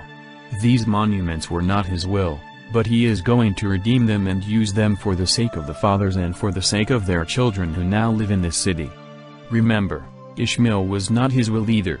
Even so, he blessed Ishmael and made him a great nation. You will be surprised by how the sons of Ishmael will glorify the Lord at the end, and you will be surprised by how these monuments will also. If you want to stay on the path of life, you must love redemption the way he does. It is a part of your purpose to help redeem monuments. That is why you are here with the sword and the torch. "But I thought they fell by building these to themselves," I protested again. "How am I going to help redeem them? What will either the sword or torch do for these dead monuments? You will continue to walk in darkness if your understanding of redemption does not grow. You must honor these fathers and mothers. You must touch them with the word and with the fire. When you do, the life that was in them, which is eternal, will flow from them again. You cannot attain to your own destiny without the life that they had. The Lord is going to make these monuments live, and living water will flow from them again. This will be a token of his redemption power and his resurrection. These trees look alive but are dead, and their fruit is death. These monuments look dead, but they still have life in them. The life that they carried is eternal. Put the torch to that statue." I lifted the torch and put it under the face of what was a great English poet's statue. Quickly it renewed the bronze so that it began to shine. Soon the whole face was glowing. "That is enough," the eagle said. I backed up and watched. The statue was still a statue, but there was life in the face just as there was life in the torch and sword that I held. I then took the sword and plunged it into the heart of the statue. It went in easily all the way to the hilt. As I drew it out, the breast of the statue began to burn with the glow of sunset, sunrise colors and of the torch. As this happened, there was also a slight glow on the horizon. I was again astonished by the wonders of the torch and sword, how they did not take life but gave it. "They can kill, too," said the eagle who was now soaring above me. "They bring life back to that which had life, but the great danger is they can also give life to that which was dead." "What do you mean?" I asked. "You have the power of blessing in your hands. What you bless will be blessed, even if it is not what the Lord wants to be blessed. If you bless the work of the enemy, it will prosper. You must only bless by the command of the Lord. The enemy only receives his authority on earth from man. The greater the authority you have been entrusted with, the greater the harm you can do when you use it wrongly, and the greater the enemy is empowered when you give it to him. You have great blessing or great destruction in your hands. You must only build what the Lord wants built and tear down that which the Lord wants you to tear down. You have been given both tools and weapons. The more powerful they become in your hands, the more careful you must be." "Well, I think I should begin to kill those trees," I replied. "Yes, that you will do at the proper time, but now is not the time. For now we will concentrate on giving life. These trees are still useful to the Lord." "How is that?" "The Lord put the tree of the knowledge of good and evil in the center of the Garden of Eden for a crucial reason. There can be no obedience from the heart unless there is the freedom to disobey. These trees attract people to this place, and some who come because of the trees will notice that there is life again in our friend here. When anyone touches him, that life will grow. Life grows with interaction. We do not know if his message will be completely restored, but it is possible. His teaching could begin to flow through the earth again. But that is not in our hands. You have done your part, so now we must move on. Where are we going?" "There are other monuments in this city that you must touch and help to bring back to life. If the people respond to them, streams of living water will begin to flow throughout this city. Then they will join to form a great river. If enough are awakened to those who lived in their past, there will be life in the present, and they will flow together down the great river that will carry them to a glorious future. If you are an eagle here, you must have seen into the future of this city. Will that happen here again?" I asked, not wanting to waste time with monuments if it did not produce results. It is not our place to be concerned with results. The Lord gives everyone a chance, even when he knows they will reject it. However, when I fly high enough I can see into the future, but only a narrow part of it. I know that life will flow through this city again, and I know that so many of my kind would not be here if the potential of this city were not great. It is our place to use the gifts that we have been given and to trust the Lord with the results. You must learn well the lessons of this city. You will then be sent to many cities and nations to do it again. You are called to give life to cities and nations by giving life to their past, their monuments. Others are doing the same, and others are also preparing for the harvest in additional ways, but this is your part.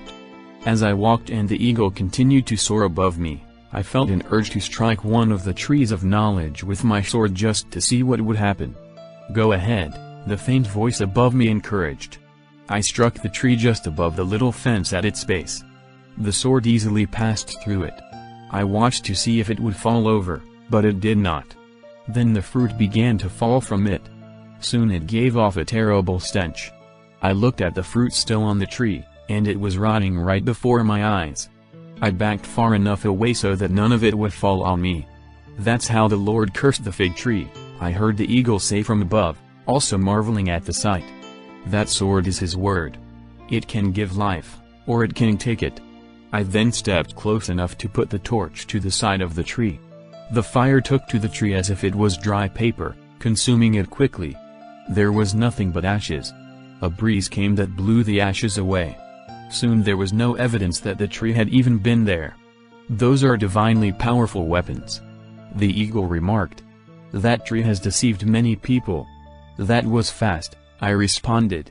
"I can't believe it happened so fast." "I wouldn't call 17 years fast," the old eagle retorted, having appeared seemingly out of nowhere. He was obviously irritated. "You have both been very foolish.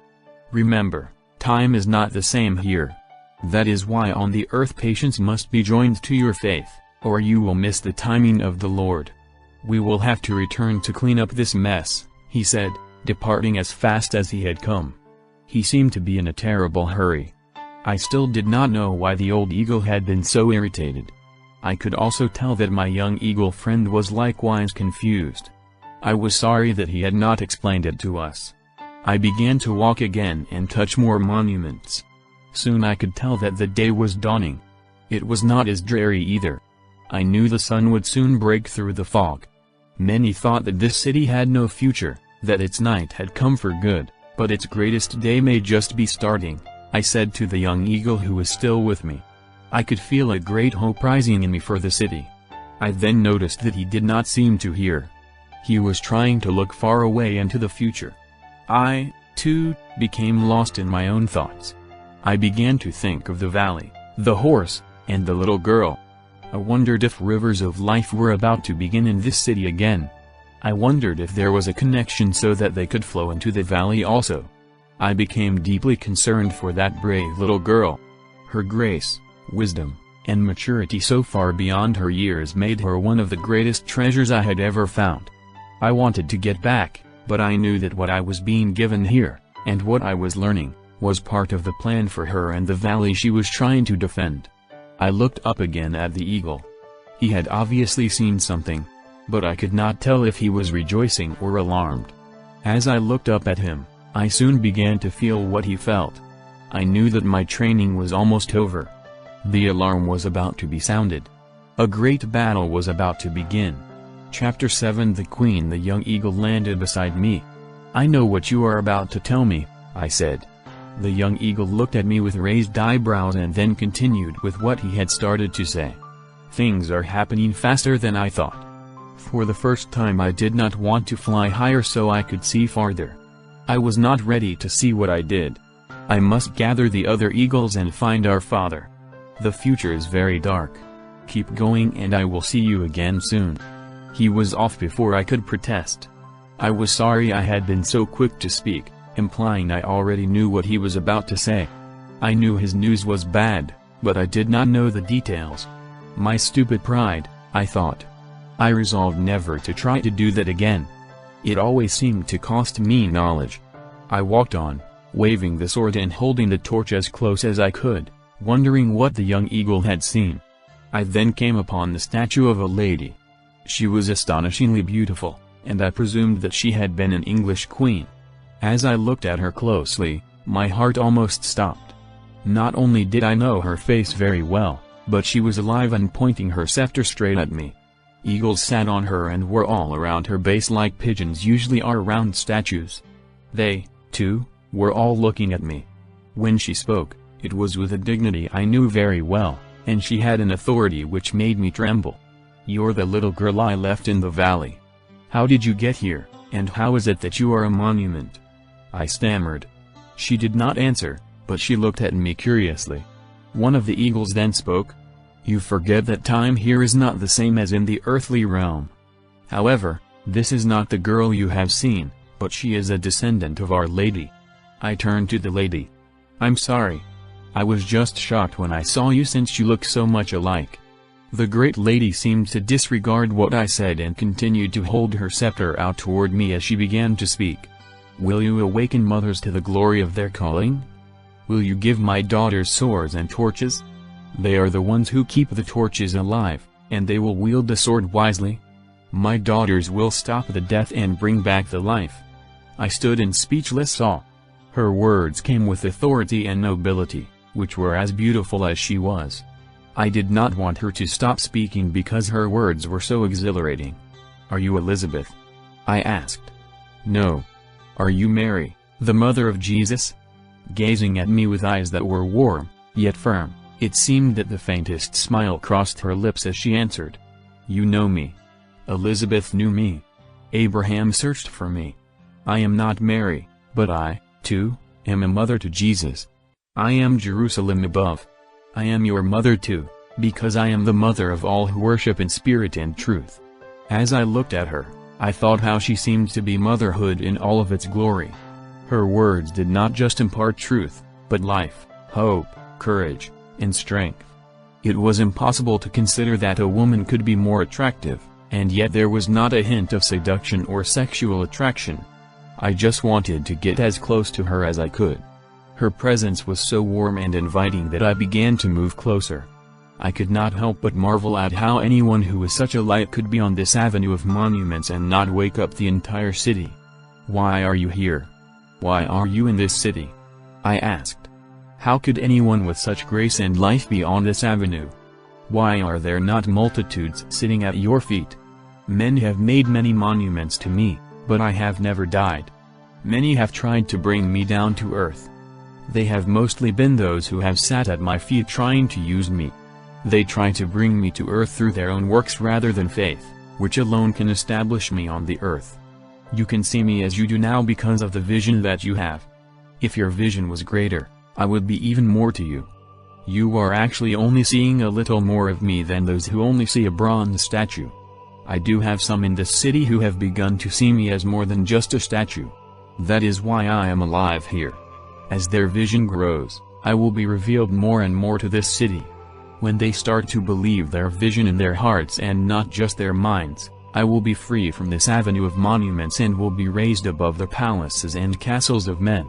When that happens, the king will come to this city." Then she looked at my hands and another faint smile creased her lips.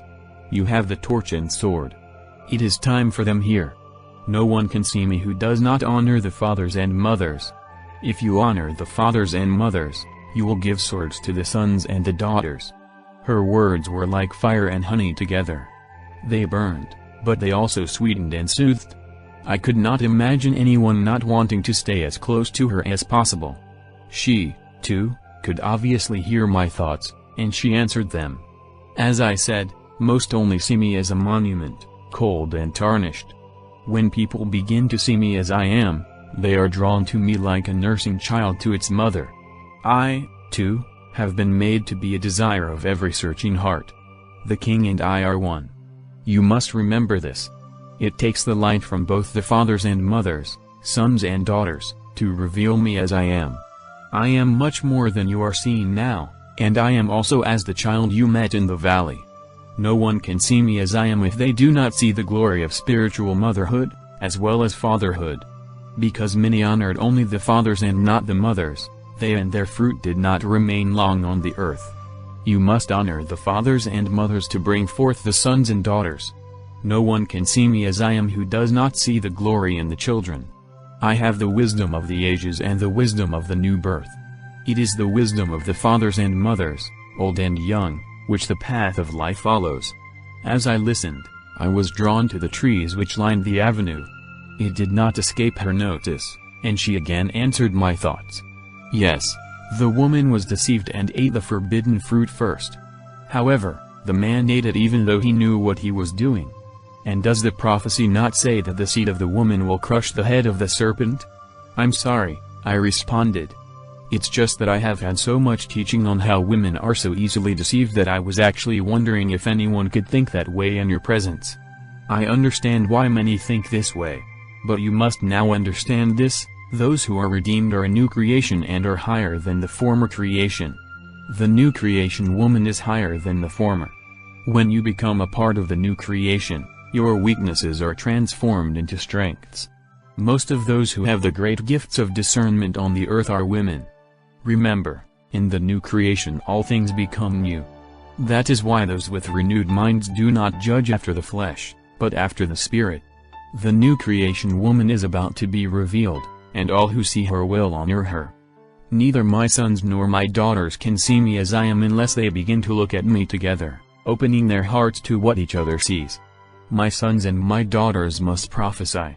You must give torches and swords to my daughters as well as my sons, or you, too, will end up as just another statue on this street. You are concerned that the daughters are easily deceived. All may be deceived, but the wisdom of women could keep you from much folly, like the folly of cutting down that tree. When she said this I shuddered. I knew immediately that something more terrible than I had imagined had happened. I just used my sword to cut down a tree which was bearing evil fruit. How could that have been bad? What kind of problems could that have created? I asked. You did not plant a righteous tree in its place. Now it has sprouted again, and the power of evil within it has multiplied. You cannot just dispel the evil, but you must always fill its place with good, or this will happen. As much as I did not want to leave the presence of this great queen, I turned and began to run back to the place where I had cut down the tree. As I ran, I glanced back for one more look at her great beauty, and I saw her motioning for the eagles to go with me. The deep concern on all of them was so obvious that I stopped. Tell me. How bad is it? I cried out. The great lady looked at me as if she was measuring the depths of my soul. I knew she was considering whether I could handle the answer. She must have concluded that I could not handle it because she said nothing. Then one of the eagles spoke up. You will understand very soon what has happened. We were not ready, and I don't think you are ready for what is now upon us. Even so, we must go now. The battle for this city and many other cities has begun. There was a knock at the door, and I woke up with a start. The clock by the bed flashed 5:55. It was hard for me to get oriented. I felt caught between two worlds. I continued looking at the clock and prayed for the grace to make it through what was coming. I knew there was indeed a bridge between the realms of heaven and earth and that what I had seen was very real. I also thought about how the timing between them was not as it seemed. Sometimes minutes or hours in the heavenly realm turned out to be years on earth. Even so, I knew it was time to wake up. The last battle was really about to begin. Then I realized that there was no one at my bedroom door. I had to sit for a while. I thought about how the Jerusalem above was worth searching for like no other treasure on earth, which is what the church is called to be. There is no question that if she is seen as she really is, the nations will come to her light. Who would not come to her? How badly I wanted every church and believer to get just a glimpse of her, to hear her words, to feel the majesty of her presence, and to know the dignity of her every move. She was womanhood in all of its glory. She is a bride worthy of the King. I was consumed with searching for a way to share what I had seen. I wanted desperately to tell all believers what they were called to be a part of, but my words were too inadequate. She does not belong in the avenue of monuments. She belongs on the highest hill so that all can see her, I thought. But my words seemed as dry and dead as the other monuments. I began to long for the words of life. Then I began to think of the impending battle. A dread came over me like a dark blanket. My strength left me. I was so weary I easily drifted off to sleep. Then I saw her again. She was no longer a statue on the avenue of monuments, she was a warrior clothed in brilliant armor. She was more regal than human words can describe. Her presence exuded grace and strength, which filled me with awe. She looked me right in the eyes as a most genuine and brilliant smile crossed her lips. Do not fear. I, too, was brought to earth for the battle that is now upon us. I must be known as motherhood itself, but I must also be known as a warrior, too. Do not fear. The light that is in us is greater than the darkness. It is time for the light to be seen, and it is time to fight. Chapter 8 The Tree and Its Fruit. I was running as fast as I could toward the place where I had cut down the tree with my sword. I knew something terrible had happened, but I could not understand what it was. Then I began to smell a terrible stench, like rotting fruit, but it was far more pungent than any I had ever smelled. It was then that I saw it, a tree that towered over all others. It reached such a height that it covered a large section of the avenue of monuments. Its leafy boughs were so thick that it was dark beneath it. As I proceeded toward it, I began to hear crashing noises which became louder as I moved closer. I slowed down as every sense within was telling me that this was more ominous than anything I had ever faced. I then heard voices. At first there were just a few, but as I got closer it sounded like there were many, maybe hundreds. Then it sounded like thousands. The stench in the air created by this tree wrought a depression that was like a choking fog. I finally had to stop because I just could not bear to go any closer. Then one of the eagles spoke up. "This is not good. Anyone can tell this is not good," I retorted. "It would be a little more helpful to know what this is." "This tree, it is not supposed to be like this," the young eagle said, with an obvious trembling in his voice. "This is the result of your own impatience, ignorance, and immaturity," the old eagle interjected, who had just landed behind me. "What happened? How is this the result of my mistake?" I demanded. "You foolishly cut down one of the trees and did not plant the torch in its place. You know very well that every time you displace the devil, or one of his strongholds, he will try to return, and if he can he will come back many times more powerful." I did not think about that.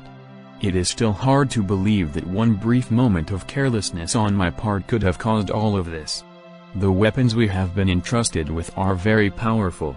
But you must never destroy a work of the devil unless you can replace it with the works of God. If you destroy a planting of the devil, you had better plant that which is of God in its place and be ready to defend it, the old eagle elaborated with obvious chastisement in his tone. But the eagle who was with me told me to go ahead when I wanted to cut down the tree, I protested. We both felt it was the right thing to do. The young eagles are here to help you, and they can help you. But they are still young eagles. It does not matter who is with you or who agrees with you, you are always responsible for your own actions.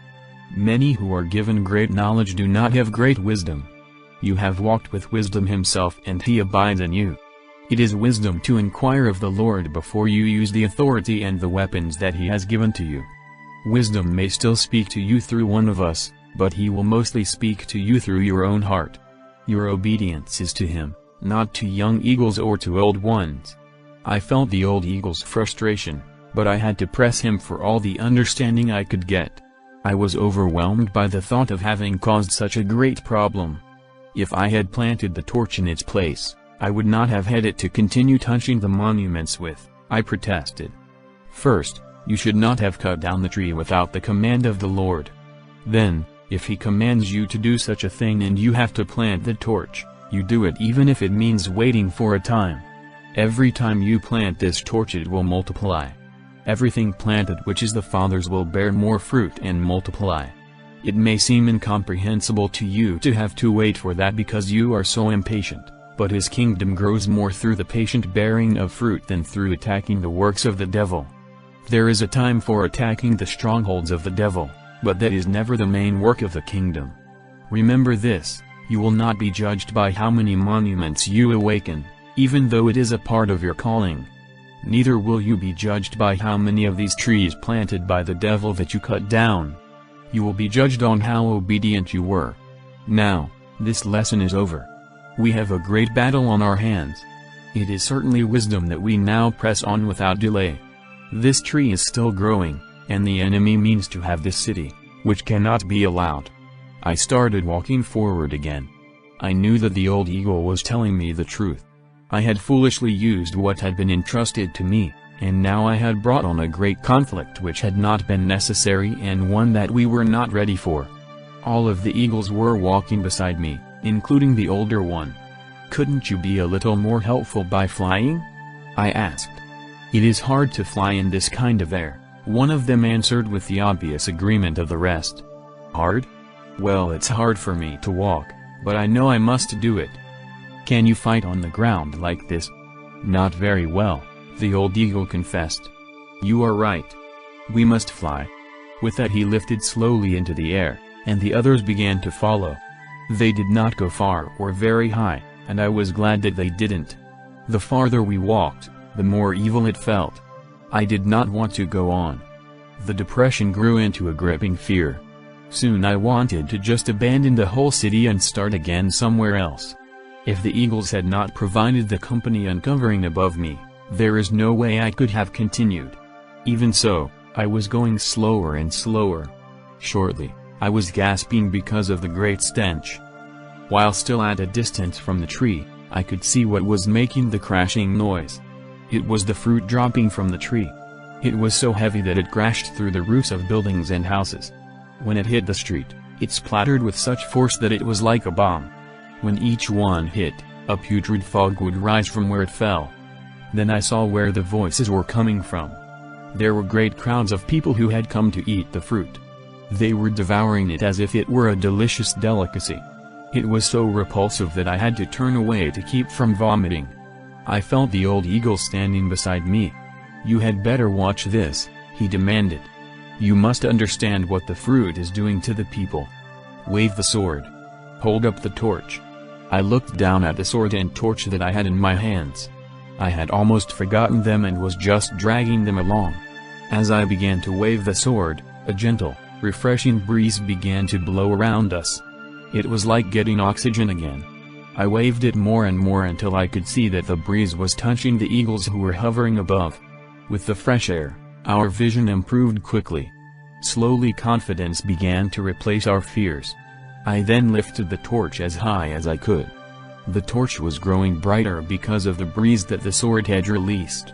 Hope and resolve began to displace the depression in our group. With the sword and torch we were creating our own atmosphere. As I looked up I could tell that the eagles all felt the thrill of flying. Great faith began rising in all of us for the coming battle. The weapons which had been given to us were greater than what we were facing. I began praying earnestly for the wisdom to use them the right way this time. I started to move ahead but was arrested by the old eagle who barked, "Stop! Do not go one step farther." I froze in my tracks. "What's the matter?" I asked, stunned a bit by the force of his command. "You are all about to be killed. It is good to have courage, but do you not have any wisdom at all? What are you talking about?" I demanded. "How were we about to be killed? What we have is obviously much more powerful than any weapon of the enemy."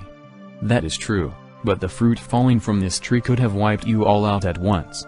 As I said before, we need to stand here and watch what the fruit is doing to the people. We must be sure to go only where there is no fruit about to fall." I knew right away that the old eagle was right.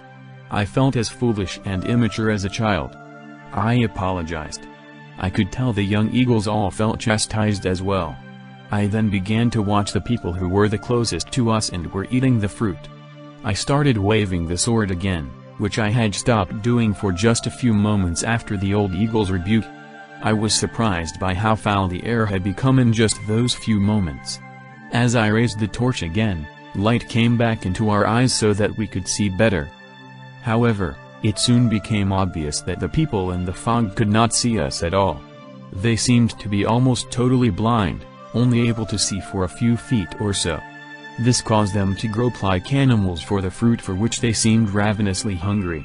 As the people ate the fruit, they became pale and grew thinner.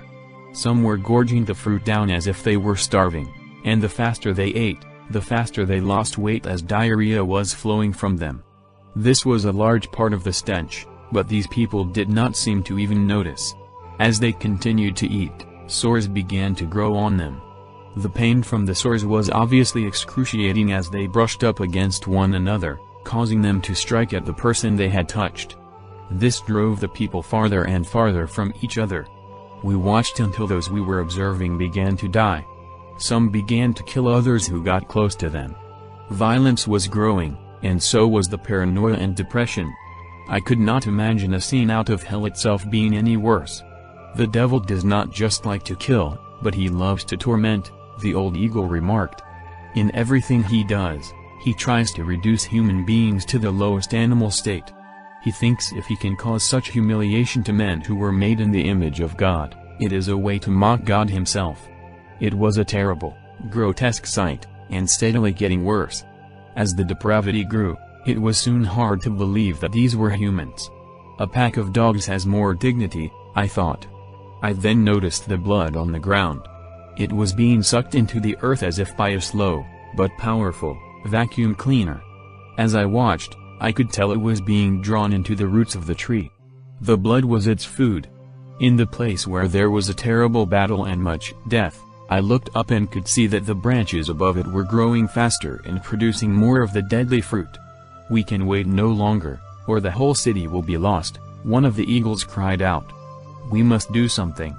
I knew he was right, but I also knew if we had proceeded without the knowledge of what we had just observed, we would not have survived our brave charge into the darkness. I also began to feel that anyone who was working for peace on earth was doing the Lord's work. Any kind of bloodshed was feeding the root of these evil trees, which were producing this evil fruit, and were increasing the evil one's grip on the earth. "What should we do?" I asked the old eagle.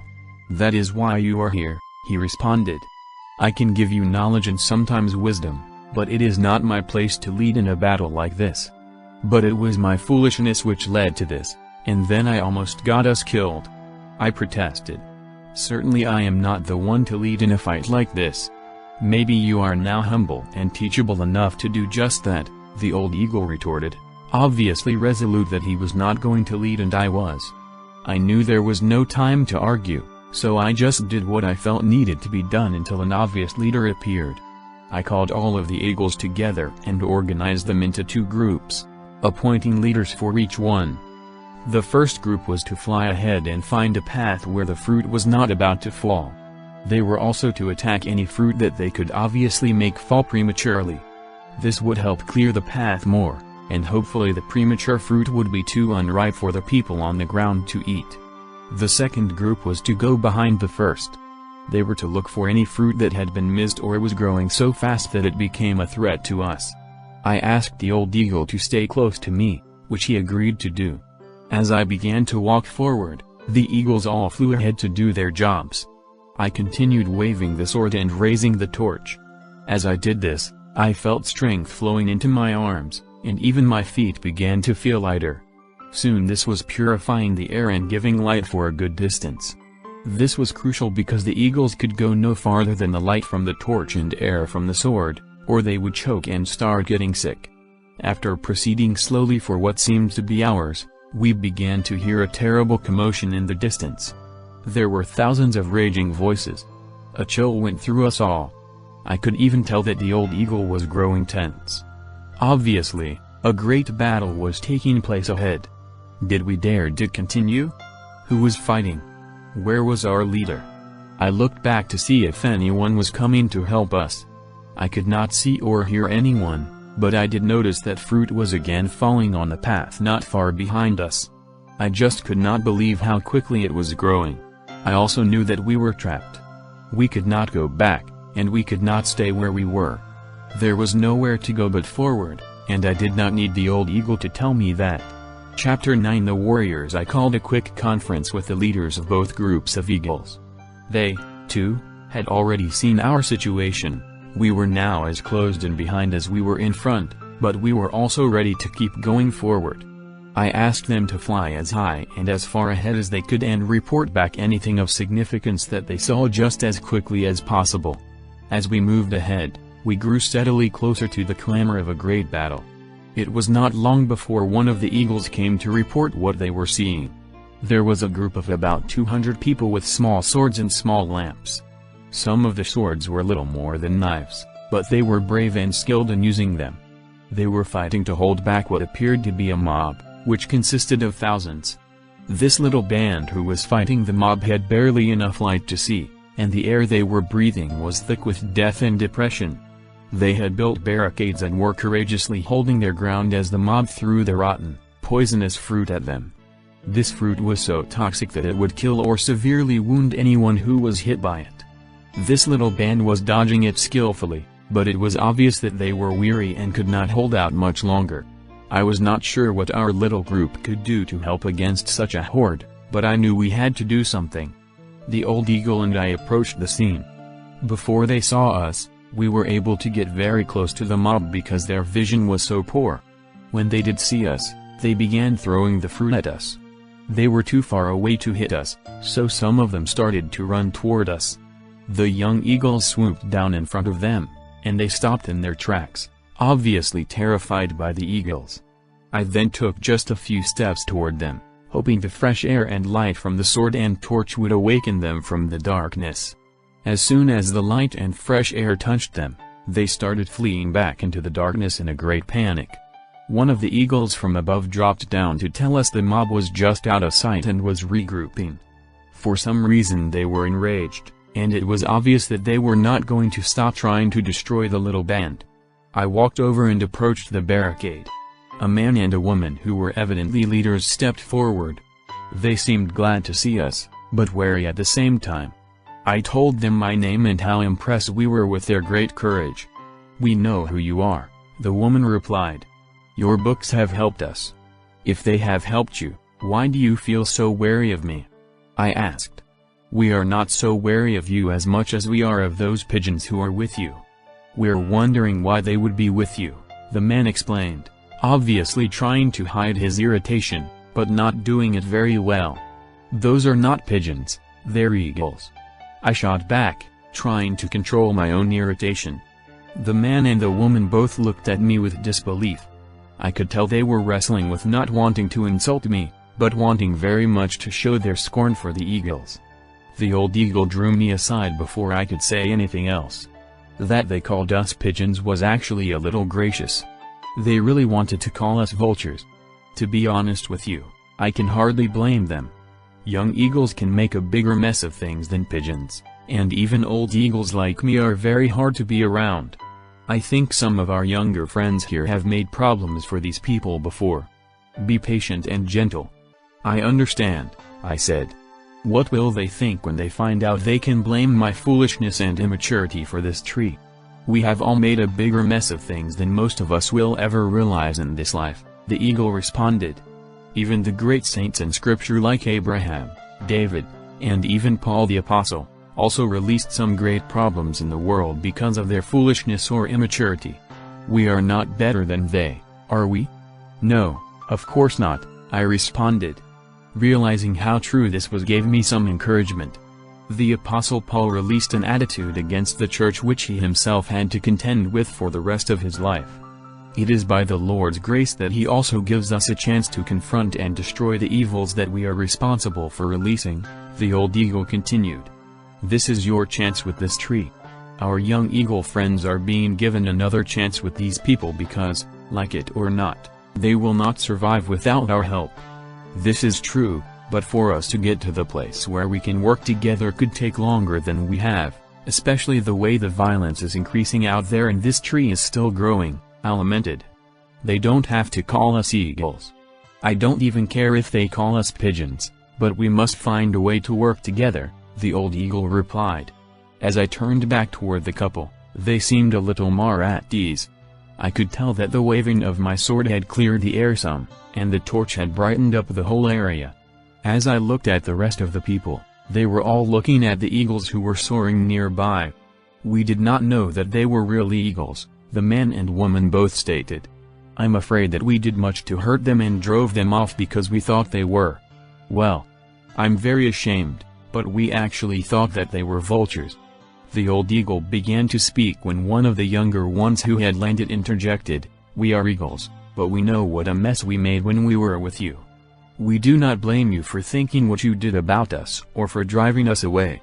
In fact, you did the right thing. We are the ones who should be apologizing. We are all very sorry for the trouble we caused you and what we did to your congregation. I just kept waving the sword, holding up the torch and watching.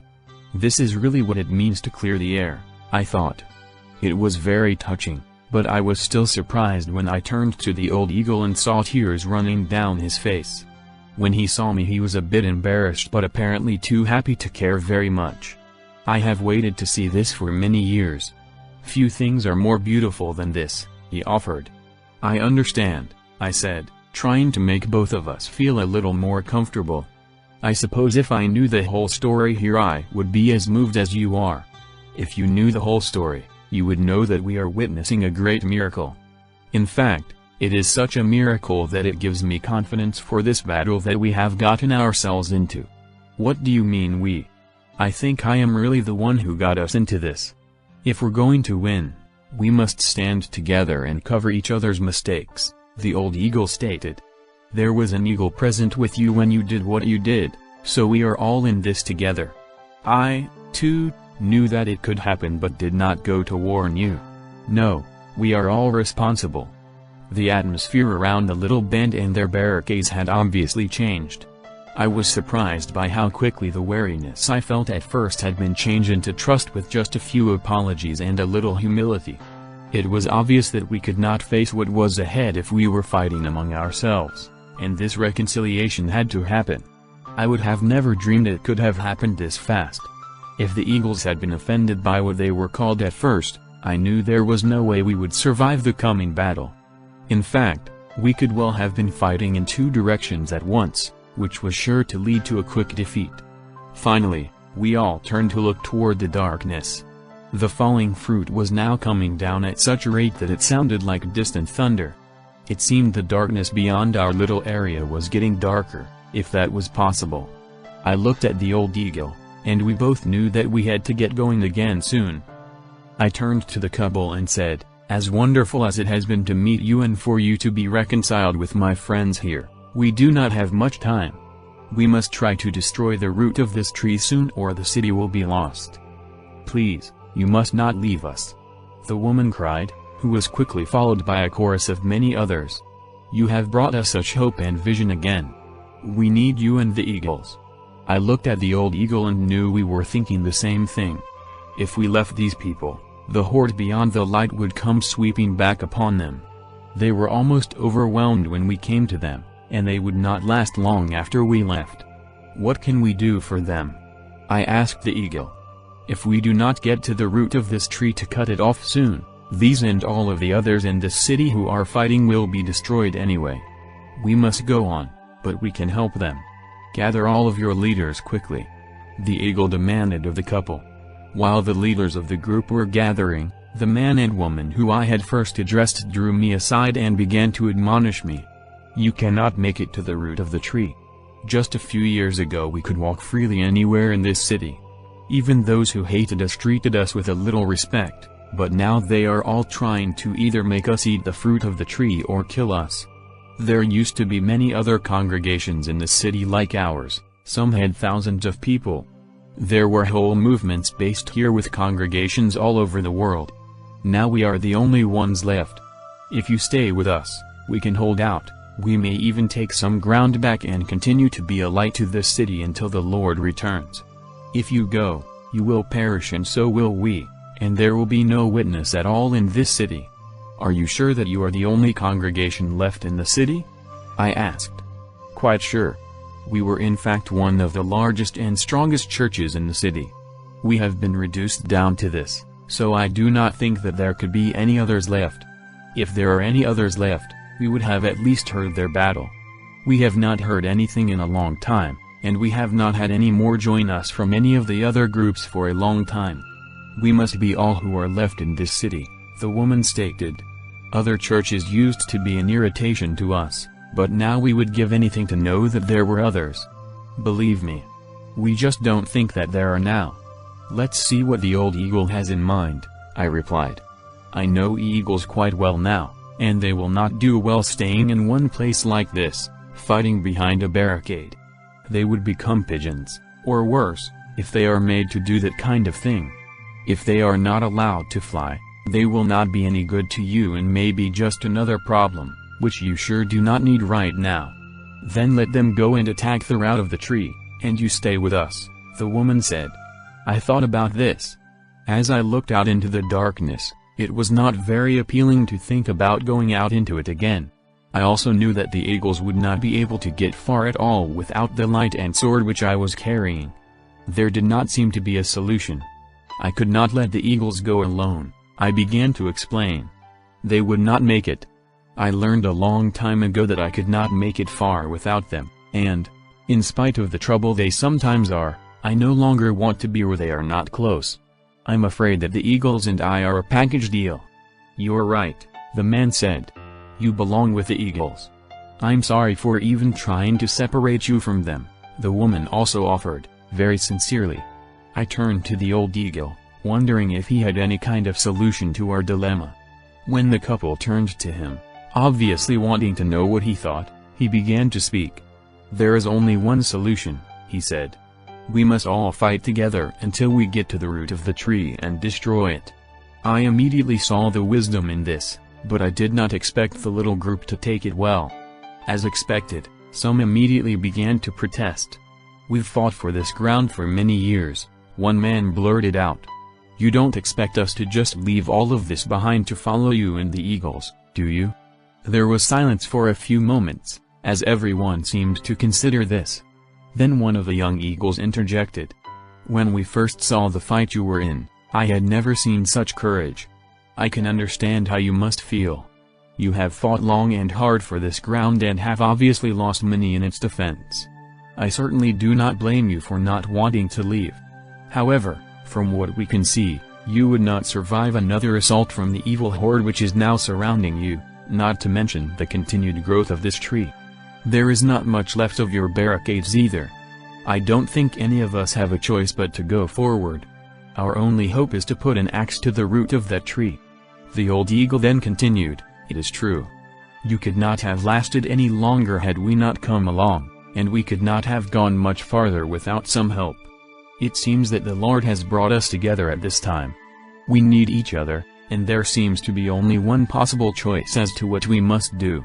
"Of course you are right," the leader finally said. "It is going to be the hardest thing we have ever done to leave this place behind.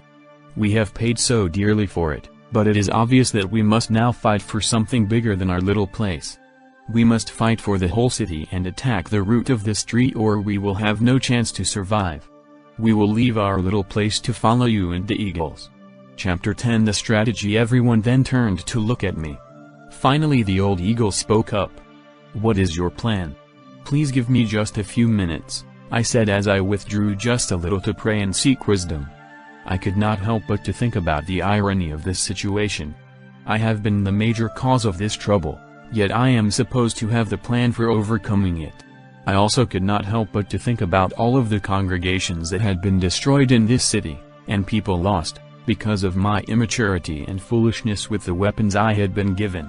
I grew mad at myself but also wanted to lash out at the old eagle.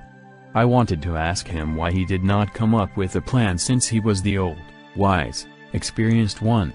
Finally peace came over me. I knew this was not a time for bickering, and that a statement like that would only sow doubt in everyone. They did not need any more of that. I breathed a quick prayer for help and then just started talking. "I need to know your leaders and all of the capabilities they have," I said to the man and woman leading the little band. "I want them formed into companies according to their weapons and abilities, and I will assign at least one eagle to each who will serve as their eyes. We will march and fight together, but we need to organize. Our unity and organization itself will help to push back this disorganized mob." I then turned to the old eagle. "Get your best scouts into the air at once and have them find the weakest part of the mob where they think we can break through, and then the shortest path from that point to the root of the tree." "Done," he replied, and immediately began sending the scouts out. "Please report to me the information I need as soon as you get it," I said to both the old eagle and the man and woman. "We would like to have this mature eagle come and help us determine our weapons and strengths," the woman asked, partly looking at me and partly to the old eagle. "That is a very good idea," I responded, and the old eagle acknowledged by going with them. I then went to sit down to think and pray. When I did, the weight of what I had caused settled over me. I could not keep back the grief for all of the great churches which had been destroyed in this city. It had once been renowned for its culture and empire, and now I knew it was known more for the stench of this rotten tree and its fruit. The mob had thought that the fruit was good food, and they had obviously come from around the world to eat what was in fact killing them. It then occurred to me that if we succeeded in cutting it off at the root, these people would think that we had deprived them of their source of food. "You give them something to eat," a voice behind me said. When I turned to see who it was, I was astonished. It was the girl from the valley. "What are you doing here?" I asked. "I have been fighting with these people." "How did you get here?" I asked, still amazed to see her. "I don't think you know me," she replied. "I understand that there are many who look like me in other places. You must be mistaking me for one of them. Your likeness is remarkable if you are not the same person I was thinking you were. Looking at you more closely, I can tell that there is a little difference. But you must be sisters, if not twins." And how did you know what I was thinking? Some people think louder than others.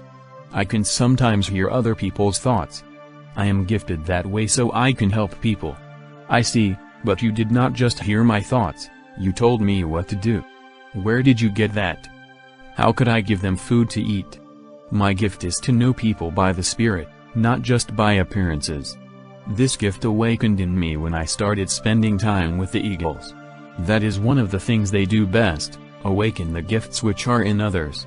How did you do that when everyone here was so offended by them? I had to do it in secret, but I had to do it. Most of the younger ones here have also learned from the eagles. They taught us to hear the voice of the Lord. The Lord was the one who told me to tell you what I just did. You seem very sure of that for one so young, I replied. Can you tell me more? I don't really understand what I did tell you, or how you could feed those people, but I know it was the Lord who told me to tell you. One of the first things the eagles teach is that you do not need to understand to obey, but after you obey you will start to understand, the little girl replied with a disarming attitude of confidence and humility. As I have continued to look at you, I know that you are a teacher and a shepherd, she continued. It is your job to give the sheep their food at the right time. The Lord must have had me tell you what I did because those people must be his sheep too. They just don't know it yet. I think it would help us to look at everyone that way. To win this fight, it won't be by hurting those people, but by helping them. You are amazing. What else can you tell me that will help me? I asked, feeling she was certainly one who spoke for the Lord.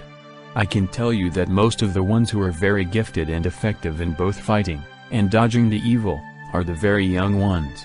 If our leaders would have recognized this, we would not be nearly as small as we are, but we would have many thousands. If the congregations that have disappeared would have understood this, they would not have died. I believe I am here to tell you that if you will choose your leaders according to their anointings and gifts, instead of by their ages or appearances, you will succeed. I knew right away that this was the word of the Lord. Please go, find, and bring to me the man and woman who are your leaders as well as the old eagle, I said. As soon as they walked up, I could tell that it had not been going too well in identifying the weapons and strengths of the people who were left. So, you've had a hard time agreeing, I said, stating the obvious. Yes, the man replied. I appreciate the wisdom and gift of such a mature eagle, but he does not know these people like I do. I have been with them for many years. Some of the things he says about them I know to be the very opposite of the way they really are. We are having a hard time agreeing on just about everyone. What do you say to this? I asked the old eagle. It's true. I don't think we've agreed on anyone. Sir, I said to the man, the main reason your congregation has become so small is not because of the battle that you are in, it is because you have not discerned the gifts and callings of the people. This not only stunned the man, but had obviously offended him. I waited for a minute before continuing.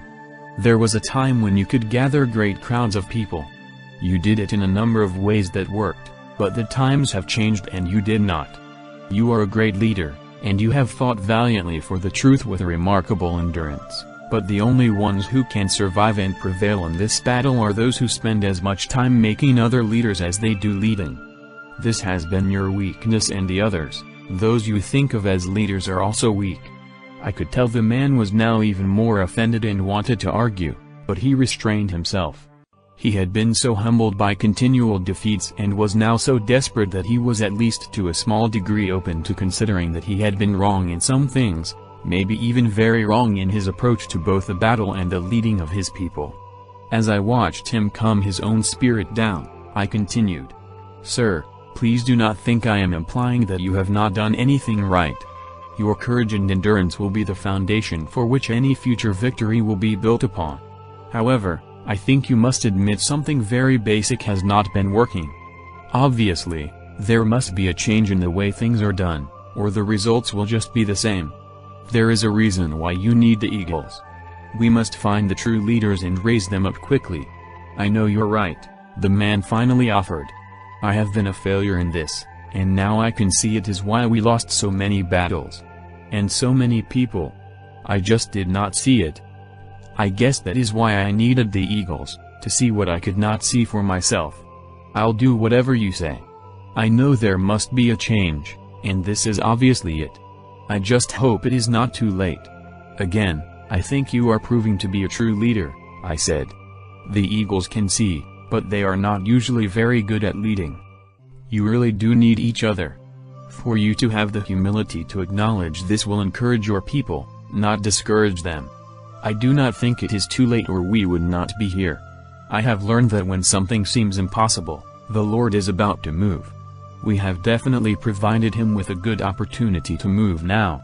We need the right strategy, but more than that we need him, his grace, and his favor. He gives grace to the humble, and we need to all keep that in mind. You are probably the most genuinely humble one here. Now you must continue to lead your people, but we will help you. I really can see how I have missed it by not recognizing other people's gifts and letting them grow by using them, the man responded. I also have not acknowledged the leadership that others have been given. I confess that I saw them as a threat. In the past, it was the gifted ones who caused the problems and the divisions. It was hard to give them more influence by letting them take some leadership. It's obvious, though, I failed even more by not letting them grow. Sir, if you only knew how badly I have failed and the kind of trouble my lack of wisdom and immaturity have caused, I think it would make all the trouble that either you or the young eagles have caused seem pretty mild, I replied.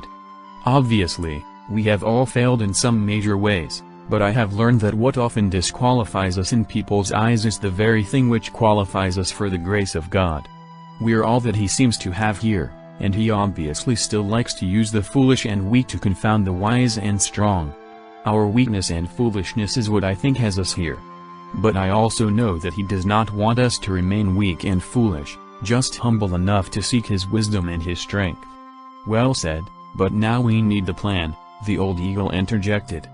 Do you know how we are going to break out and attack the root of the tree? We do not have any more time to look at the past.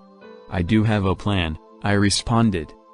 First we must find the true leaders and the effective weapons which we have among us. We must then discern a point where we can break out and proceed to the root of the tree without distraction. Now go back and find the gifts and leaders who are in this group. Looking at the man, I said, trust this old eagle and this young girl, and I directed their attention to the girl. She has a gift that you need. Both the man and woman raised their eyebrows as I mentioned the gift in the little girl. They obviously started to protest and then just said, okay. With that they all left. Soon thereafter, the scout eagles began to land and report. As they did, I began to think it had been a very bad idea to send them out without the old eagle. They all came back with seemingly conflicting reports. I quickly decided to just receive them one at a time, in private. Soon it became clear that they were each seeing just a part of the whole situation, but because they were still so young, they had a tendency to feel that their parts were the whole picture. I felt that all of their reports were probably valuable, they just needed to be put together properly to get the whole picture. To my dismay, after all of them had reported, I still felt I had a very incomplete picture. There had to be something that we were not seeing since I just could not believe our situation was so entirely hopeless. Not only were we completely surrounded by multitudes, with seemingly no weak points in their lines, but thousands more were joining them from every direction. They were growing in confidence and would soon come pouring in to finish off the little band and us with them. I then wondered about some of the conflicting reports that the scouts had brought in. One would see one part of the line as the strongest point, and another would see it as the weakest. As I sat pondering this, I heard my little friend's voice behind me again. You don't know what to do, do you? The little girl half asked and half stated. I could sure use a word from the Lord now. Do you have one for me? I asked. Well, I may. I know it does not matter who is out there, but what matters is who is in us. That is certainly true, I said. Do you have anything else? I feel this means that we need to discern the gifts and callings that the Lord has given to us and go with the strength he has given to us instead of trying to find a weakness in the enemy. Well, I guess that is the whole picture, I replied. What do you mean? My little friend asked. I'll explain it to you after we are resting on a big pile of firewood from that tree, I said. Chapter 11. The battle. As I had suspected, it was determined that some of the most powerful gifts were found in the younger people, even some who were very young. Some had already learned to fight very well, using their gifts as weapons. What they lacked in training, they made up for with extraordinary faith. The young ones did not seem to have any doubt at all about winning the battle or cutting the tree down. I knew the rest of us had very little faith that we would actually be able to do it. We were more or less going out to fight because we no longer had a choice. I therefore decided to place some of the children and eagles with each group of adults, to fight with them side by side. I felt their main leadership at this time would be boldness and courage, which is what we really needed. The two main words of strategy that I had been given for the battle were to make decisions based on our strengths and not the enemy's. We also could not be distracted from our ultimate purpose, to cut the tree down. Our greatest strength was the torch and the sword, which I carried, so I knew I had to go first. I did not want to hesitate, so once the people were formed into companies, we prayed, thanking the Lord for all of the great things that He had already done for us, and that He always leads us in His triumph. Then, with a determination to keep thanksgiving and praise in our hearts, we started forward. I was waving the sword like the rotor of a helicopter over my head. I was also holding the torch as high as I could. I was astounded by the wind that was being generated and knew that my sword could not be generating all of it. I looked back at the advancing companies, and they had all drawn their swords and were doing the same thing I was. Many of the swords of the adults were chipped and gouged and some were even broken, but they had a brilliance that cast off a great light. It was now obvious that these swords were living, and they seemed to come more alive from the movement. The more their holders were swinging, the more brilliant they became. The light that was coming from the entire company waving their swords was soon spectacular. As long as we did this, I was sure there was no darkness that it could not penetrate. The wind that was being created was driving the stench of the rotten fruit away from us. The air became clear and fresh all around us. Just getting out from behind the barricades had done something to release a powerful spiritual momentum. And it was apparent that everyone was feeling it. With each step, the light and wind seemed to increase, as well as our faith. I began to think that I could not have had more confidence had I been leading an army of hundreds of thousands. I knew this little band of a couple of hundred had the power within it to do all that we needed to do. The eagles had begun soaring above us as soon as we started. As the wind increased, they went higher and higher. After we had advanced a good distance, I was surprised we had not yet encountered the angry mob which had been surrounding the little group. I was also surprised that none of the evil fruit had fallen on us from the branches of the tree which we were marching under. I knew this fruit was so large and toxic that it would be deadly if it hit any of us directly. However, there was no evidence that any of this fruit had recently fallen anywhere in our path. There were only some piles of what appeared to be a kind of powder lying about here and there, which the wind was blowing away. I motioned for one of the eagles to come down and report what he was seeing. The eagle said that the evil horde had fled in terror the moment we began to march. I could understand the kind of shock it must have been for them to see this group emerge from the barricades with such light and power. Even so, I could not imagine them not regrouping and attacking us with everything they could. However, they had fled so far that the eagles could not even see them anymore. I then asked several of them to fly as far as possible in front of us and to the sides, while staying within the fresh air. When they returned, their report was even more astonishing. The atmosphere that we were creating was killing the branches of the tree and drying up its fruit. This explained why none of it had been falling on us. What was even more amazing was how far this atmosphere we were creating had spread. We would be able to walk without danger all the way to the root of the tree. Off to the sides, the evil horde had gathered out of reach of the fresh air, but they seemed to just be standing there, dazed and just milling about. They did not even seem to be eating the toxic fruit anymore, and all of them seemed to have the same confused, weak, hungry look. I gathered the leaders of the little group and explained what was happening. I knew we had to move faster to destroy the root of this tree. They agreed. We all began to run, and we were able to run like the wind without getting tired. I do not know if I have ever felt such exhilaration.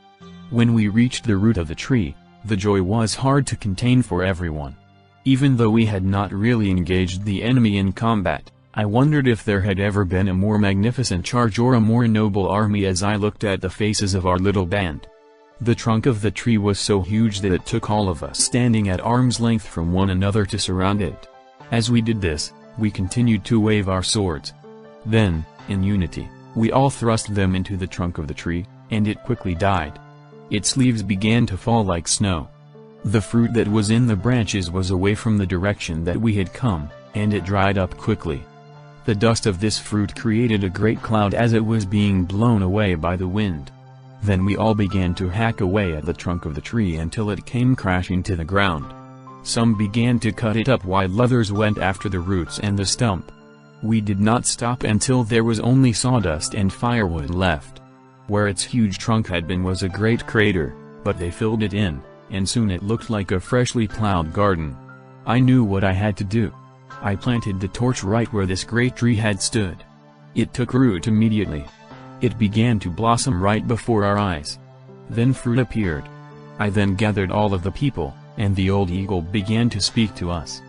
"This victory is worthy of a great celebration," he began. "But we do not have time for that now. Even so, a story must be told so that we will fully understand what happened here." He then looked at me, and I knew what I had to do. This terrible thing happened because I used my sword to cut down a small tree but failed to plant a tree of life in its place. The king has shown me mercy by letting me see my great mistake corrected. That has now been done, and fruit of the tree of life is already growing where death so recently prevailed. By this we can remember that life is stronger than death. The spiritual atmosphere of a good part of this city has been changed now. On the outer edges of it are multitudes of hungry people who are now ready to eat the fruit of this tree. You must take it to them. There will be many great churches here again, all of which will be fortresses of truth and life. You must remember that you are all one. The old eagle again interjected, "We will have eternity to celebrate our victories here. There will be a great memorial in heaven to this one. You have learned what many before you learned, that one can put 1,000 to flight, and two can put 10,000 to flight. See Deuteronomy 32 hours 30 minutes. Now you are going to learn that one can gather 1,000, and two of you together can gather 10,000. You are about to gather a great harvest here. Soon multitudes from all over the earth will also be coming to you. They are coming because of the light, the fresh spiritual air that is here, and the fruit of this tree. They are not coming for you or for me. We did nothing today but believe and obey, and for many of us we only did this because there was no other choice. Let us not become arrogant, but humbled by what happened here. Even so, every one of you must now lead many. You must lead them here to eat this fruit. You must give them swords and teach them the power of the sword. You will have only led them well when they, too, become leaders. In this way the victory will continue to multiply. Always remember what happens when you begin to build barricades to hide behind. Now go and make disciples of the great multitudes who are now wandering around this city. They will now hear the call. Chapter 12 The covering. Again I awoke in my hotel room. Even though I knew it had been a vision, it seemed very real. I wanted to write it all down quickly so that I would not forget it. It was still raining and dreary outside, but I felt energized, as if I was still able to breathe some of the atmosphere of heaven. Then suddenly I was sitting on a huge white horse. It seemed to be the one that I had found in the valley with the little girl. Even so, it seemed too big for me. I was very high off of the ground to be on a normal-sized horse. Then I noticed the Lord standing next to me. "Now you have found your seat," he remarked. When he said this, I looked down at the saddle. It was a Western-style saddle, and it felt like leather with a deep purple color which was almost black. It had a golden border around its edge. It seemed to fit me perfectly and was as comfortable as an old chair. "Lord, the saddle is perfect," I said. I wondered how I would get on and off the horse because it was so tall. Then, as I looked at the horse's feet, I saw that they were not touching the ground, but we were hovering several feet in the air. "This is not a normal horse," the Lord continued. "It can lift you above the earth. When you are on this horse, your journey does not have to follow the contour of the earth. but you can rise above any earthly conditions. Lord, is this the same horse I saw with the little girl in the valley? Yes, it is the same, and it is your mission. It is from the one I will ride when I return, the one that I was given by my Father. They are given to those who are preparing the way for my return. Many have ridden them in the past, and many must yet ride them in your time. This is the mission that has been given to you from above. When you have learned to ride this horse, you must then teach others how to ride their horses. I thought about the little girl in the valley and the one who had just fought with us to kill the evil tree. They were already great warriors and wise far beyond their years. If there are many like them, I knew they would soon be the greatest spiritual force the world has ever known. I also knew that this horse was capable of wonders I could not yet even imagine. I wondered what an army of children would be like if they all had horses like this. You live in the day of great wonders, the Lord said, taking the reins of the horse in his hand and beginning to walk. Heaven is a place of continual marvel and awe, and those who I am about to send forth will bring many of those wonders to the earth. The children that you are about to meet are for signs and wonders. They will soon go forth to my last mission on the earth before I return. When we had gone just a few feet, we entered a great hall. There was a long line of people on either side as we passed, and they were all dressed in various clothes from different eras. When we came to the center of the hall, we stopped, and all of the people gathered in front of us. These are the ones who helped to prepare you for your purpose. You have received from their teachings or from their stories. They are your witnesses. You are representing them as you are me, just as those you have a part in preparing will also represent you. We are all one in the great purpose of the Father, the restoration of man and the earth to their purpose. As I sat on the horse, each one of these people came up to the Lord and bowed and then looked me in the eye and gave me a word, such as be strong, be fearless, be gentle, love your neighbors, follow the King. This went on for what must have been several hours, but I would have liked for it to last longer. I felt a special bonding and impartation as I looked at them and they spoke to me. Some I was quite sure I recognized, and others I had no idea what their names were, but I still somehow knew them. I especially watched them as they approached the Lord. It was obvious they were all his special friends and were great friends with one another. It was a glorious experience to be with them and to be spoken to by them. I had a yearning in my heart to be one of them. There was a nobility and grace upon them which was far beyond mere human elegance. When the last one in the procession had finished, the Lord turned to me and said, "You will join them soon enough, but you have work to do first. They are not complete without you. Neither are you complete without them. This is also true of those who are to be called through you and the messengers in your time. Their words will help to keep you on the path that has been chosen for you. You can also give their words to others to keep them on their path. All of those who have life have come from me." Then two of them approached with a large purple cape which had the same kind of gold border as the saddle. They gave it to the Lord. He examined it and then put it on me, locking the clasp at the front. It was so large that it not only covered me, but covered the horse's entire body. I looked around at the crowd and then looked back at the cape. I was astonished that it was now a bright red. When I closed my eyes and opened them, it had turned into a blue more glorious than I had ever seen. I closed my eyes again and opened them and it had turned to a pure white. All of these had the same gold border. "This is your covering," the Lord said. "It will cover you and your mission. Only here can you see it as you do now. In the realm of earth it looks very different. On earth it is very humble. This is what protects your heart and the heart of your mission. As long as you wear this, you will walk in my grace and authority. Remember this cloak as it really is. It will protect you from the coldness of the evil times that you must walk through." Then the Lord motioned for me to step down from the horse, which knelt low for me to do so. I knew that I should also kneel and did so. The Lord handed me the reins as I knelt down beside the horse. Then the Lord poured oil all over my head and began to rub it into my hair like shampoo. "This is the oil of unity," he said as he continued to rub it in. As he did this, I felt the oil penetrate deeply within my mind.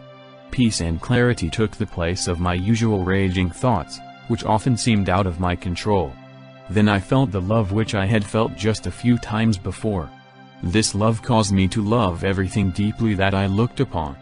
Of all of the glorious experiences I had received in the heavenly realm, this love was the most wonderful of all. I did not want the Lord to stop until this love had penetrated every cell of my being. I desperately wanted to keep this feeling.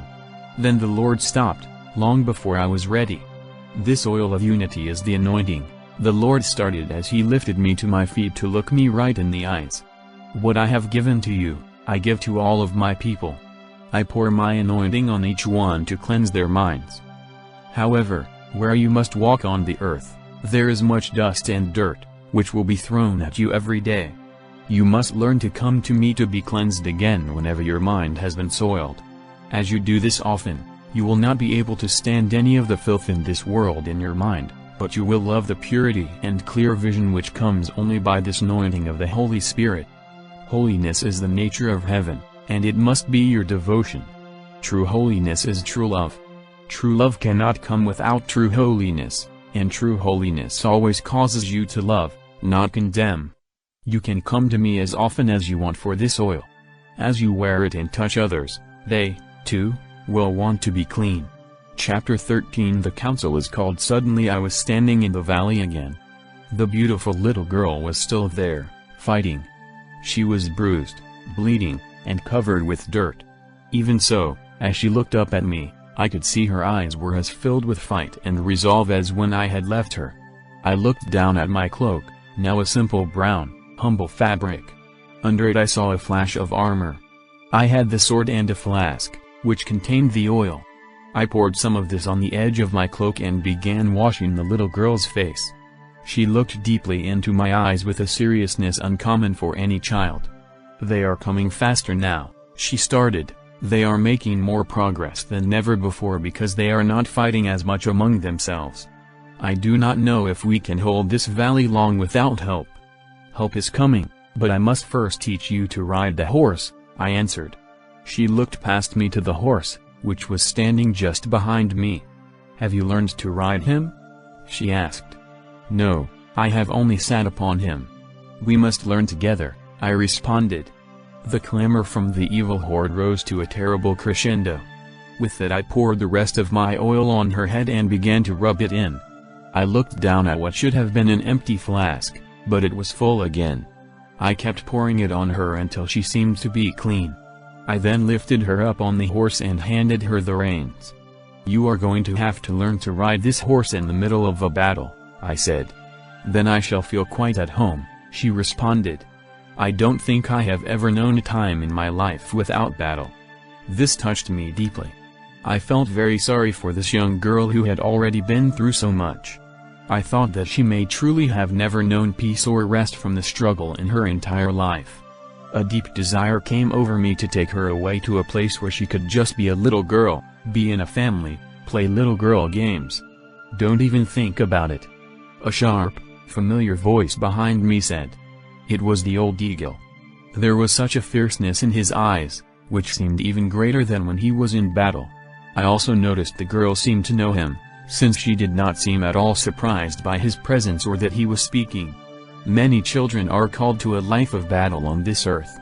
It is their destiny, and you must not rob them of it. Those who fight here like she is doing will have a reward which they can enjoy for eternity, but here she must fight. Were my thoughts so far out of line? I protested. I was just feeling a little sorry that one so young had to go through so much. I don't think I could endure it if one of my own daughters had to go through so much. What is wrong with my feeling this way about her? The attention of all three of us was drawn to the clamor of the evil host which was now very near and obviously advancing. Then the old eagle looked at me with an unrelenting fierceness in his eyes, which I will never forget, as he continued. The power that is in her is as great as the power in you. The wisdom and faith to use the power within her has in some ways been greater than yours. You will not last long in the fight without her, and she also needs you. I warn you, do not show her pity. Self-pity is one of her greatest enemies. She cannot be defeated by the enemy if she continues to fight, but if she falls to self-pity, she will be disarmed and easily defeated. The little girl reached out and touched my arm as she said, "He is right. Every time I start to think about myself in that way, I started to lose my faith and my courage.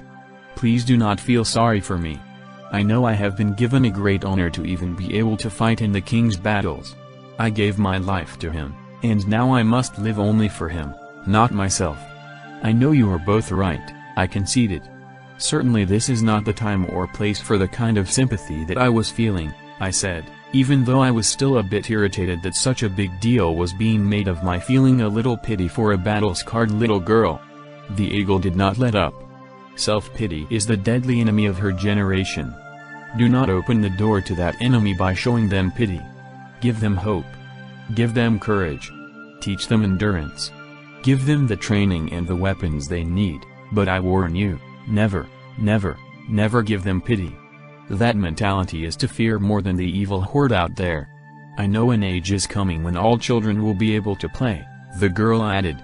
I know they will be able to play with all creatures in peace and safety. Then love, joy, and peace will be the happy abode of all. I have seen this in my dreams, and I have read it in the scriptures. I am fighting so this day will come. My reward will be to see that day come. That hope is more important to me than children's games. By fighting this fight, I will live a life full of more adventure and glory than any child who dwells in a life of play and fantasy. I should be feeling sorry for them, and I do. Of course you are right, I confessed, now feeling very adequately chastised. I really am going to have to become like this child to enter the kingdom, I thought to myself. Now we have important business, the eagle began. The great council of apostles and elders is about to convene here. This has not happened since the 1st century. It will mark the beginning of the transition from this age to one which is to come. They will come together here. They are to drink from this stream for which you have been fighting. I looked around in disbelief. It did not look very likely that anyone would be able to drink from this stream for very long, as the evil horde was already within bowshot of it and getting closer. The look on the eagle's face told me he had discerned my thoughts, but he continued as if he had not. When this council meets, we will not be far from the last battle in which those things that must yet be fulfilled will come to pass. Each who is coming represents streams which will water the earth. They are all seasoned warriors who have fought long and with great courage, but few of them have yet seen a victory. Many have lost their own streams, and some will come here badly wounded. Are there no better places than this for such a council? I asked, thinking that this was no place to bring the badly wounded or those who had never seen a victory. The old eagle looked around carefully before answering, no. This is the best place. I have already invited them to come, and they are on their way. I expect them to start appearing very soon. Sir, I don't want to be talking so much when it seems that we should be fighting, but how are they going to get here? We are surrounded. And what about the badly wounded? Won't they get even more wounded here, not to mention killed? I asked, still disbelieving that this could be the right place for such a council to be held. This is just as good and safe a place as where the first council met in the 1st century, the eagle stated. The wounded will begin to be healed in this council. These are all great warriors. After this council they will never again retreat before the enemies of the cross. The fellowship of courage and devotion which they will find here will be their food, and the waters of life which flow through this stream will be their drink. This is the table set for them in the presence of their enemies. Shrieks from the evil army rose to such a pitch that I could not hear the eagle anymore. A great cloud of dust rose and then descended on us so it became hard to breathe or see. I instinctively drew my sword and began to wave it. The dust retreated before it as if it were a giant fan. Soon I could see the horse, the girl, and the eagle. We were all looking toward the continuing shrieking and clamor coming from the west. I was astonished as 2 old gentlemen emerged from the cloud of dust, walking right through the evil host as if on a Sunday stroll. The horde would run at them screaming, screeching, and hurling arrows, which the old men easily deflected with their large and brilliant shields. They seemed completely unperturbed by the attacks. If they just looked in the direction of the evil ones, they retreated in a great panic. I had not seen this kind of authority in men before. By their walk they created a large swath through the horde which did not seem too close behind them. When they came to the stream they stopped. One bowed to drink while the other stood guard. When they had both finished, They continued walking up to us. The two older men were probably in their 70s but were extraordinarily fit. They did move a bit slowly because of their old wounds, not because of their age. Even so, their authority and presence was so great, I felt as if an army had reinforced us. The eagle bowed low as they stopped in front of him, and they did the same. There was an obvious mutual respect and affection between them. They then looked at the horse and girl. She dropped to the ground and also bowed. They did the same with genuine respect for her. "We have heard much about you," one of them said to her. "No doubt you are well known not only on earth, but in both heaven and hell as well. We are very pleased to meet you." I think it was the first time that I had seen this brilliant little girl smile, as she replied, "I never dreamed that I would actually meet you, but having you come here has made all of the battles for this place certainly worth it. It is mostly because of you that a great council of warriors, prophets, and wise men are about to gather here," one of the elders replied. "All who have heard of your courage and endurance have wanted to come to this place to help you. The battle will soon rage all over the earth. You have inspired those more than you will ever know to fight with courage and endurance regardless of what they face. Your friend the eagle has made you very famous.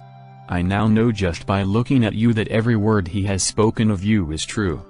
As I watched the two old gentlemen, I felt almost as if I was in the presence of the king himself. I thought if there were only a few more like them, and a few more like this little girl, there would not be a battle that we could not win. Obviously hearing my thoughts, the old eagle turned to look at me as he responded, "You thought you were alone, didn't you? There are many more like these and thousands more like you. There is more evil than you are aware of too. But of this you can be sure, the king will be victorious, and some of us here will still be fighting when he comes into his kingdom. The struggles we have known until now, we will soon consider skirmishes as the great battle unfolds. Blessed are those who have been chosen for the honor of fighting this great fight. Now the great wonders will begin." "Who is this?" one of the elders said, looking toward me as he asked the eagle. I, too, waited to hear his reply. The sound of rain beating against the windows woke me up. I laid there for a few minutes listening. As I did, I could hear in the rain the sound of many feet marching. I knew the veil between the earthly and heavenly realms was getting thinner and the bridge between them was becoming stronger. "To walk in truth, you must live in both worlds," a voice said. I desperately wanted to return to my dream. I wanted to see the little girl again, the eagle, and the elders I had just met. Then a great sense of knowing came over me. The dream was real. I already knew where was going to meet everyone who was in my dream. I would fight in the great battle with them. All who follow the king in this time will soon know an adventure greater than any tale, greater than any dream. Chapter 14. The battle begins. Months later I sat in a chair listening to the rain beat against the windows. I could hear in it the clamor of the evil horde growing. I was again in the middle of it with my companions, as the evil ones pressed in all around us. Obviously, they would soon overrun the place where we stood. The two elders surveyed the scene, both continuing with a remarkable peace. "We must make room for the others," one of the elders said as the other nodded his agreement. "Take these vessels and fill them with water," one of them said while looking straight at the girl and me. We did as he said, and then he told us to go and give it to those in the evil horde closest to us. The situation was so desperate that we did not have time to question his strange orders but just obeyed, thinking that there really wasn't much to lose. When we offered our enemies a drink, it stunned them so that they stood still and a great hush came over the place. Not knowing what else to do, they drank what we gave to them.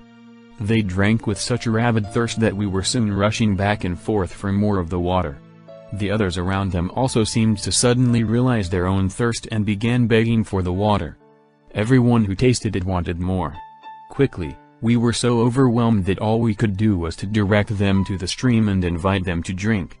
Expecting them to plunge into the stream, I was astonished at how they treated it with great respect, bowing down and drinking but being careful not to even brush dirt from the banks into it. As they drank, they changed before our eyes. The hard, tortured, demonic looks softened into human faces. They kept changing until they were like pure children again. After they were transformed, They asked for vessels to take the water to the others in the evil horde. We gave them all that we had, but we only had a few. They then started fashioning containers out of their own clothes. Then some started emptying their quivers and filling them with water to take to others. This did not entirely end the assault, since many of the divisions were not only resisting the water, but were outraged by what was happening. Even so, I knew that the valley had been saved, and this would be a great victory. I walked back to the two elders and said, "Well, it does look like this is going to be a good place to hold your council. When do you expect the others?" "They will be here soon," the one who did most of the talking replied. "They all respond to the sound of battle, and certainly they heard the clamor of this one. I'm afraid if they do not get here soon they will be sorry that they were not at least able to contribute a little to this victory." Who could have thought that just offering them a cup of this water would have accomplished so much? I continued, truly amazed at what was taking place. The weapons of our warfare are not natural but are divinely powerful. Their strength is in the life and nature of God. He came to give life, not take it. We overcome evil with good. We overcome by giving the life that has been given to us. Even so, this battle is far from over, and the main business of this council will be how to continue it until the victory is complete. We must never again stop a battle until the victory is complete. But the turning has begun. The enemy has gone as far as he can go, and now we will begin to take back that which rightfully belongs to the king. As I looked I could see individuals making their way through the evil horde that was still fighting. I knew they were the apostles, prophets, and elders who were being called to the council. They all seemed to walk in complete disregard of the threats and clamor of the evil horde surrounding them. Their walk through the midst of such evil was majestic beyond description. They stirred the horde to a frenzy, but I could tell those who had tasted of the living water marveled at this sight. The awe and respect for them was evident on the faces of the newly changed people, which told me that they would be willing to follow these leaders. Certainly this is the beginning of a great army who would never again retreat, I thought. Certainly it is, a voice beside me said. This is the beginning of what we have all been waiting for, the old eagle continued. Just seeing this, the beginning, has made it all worthwhile. No more words seemed possible as we all stood, knowing we were indeed on the threshold of the greatest adventure of all, but also the greatest struggle. Those who dream dreams and those who see visions would soon see their dreams and visions fulfilled. The last battle had begun. The warriors who had been prepared for this day would all soon be mobilized. They responded to the sound of battle, and the whole earth would soon hear the sound of this one. The end.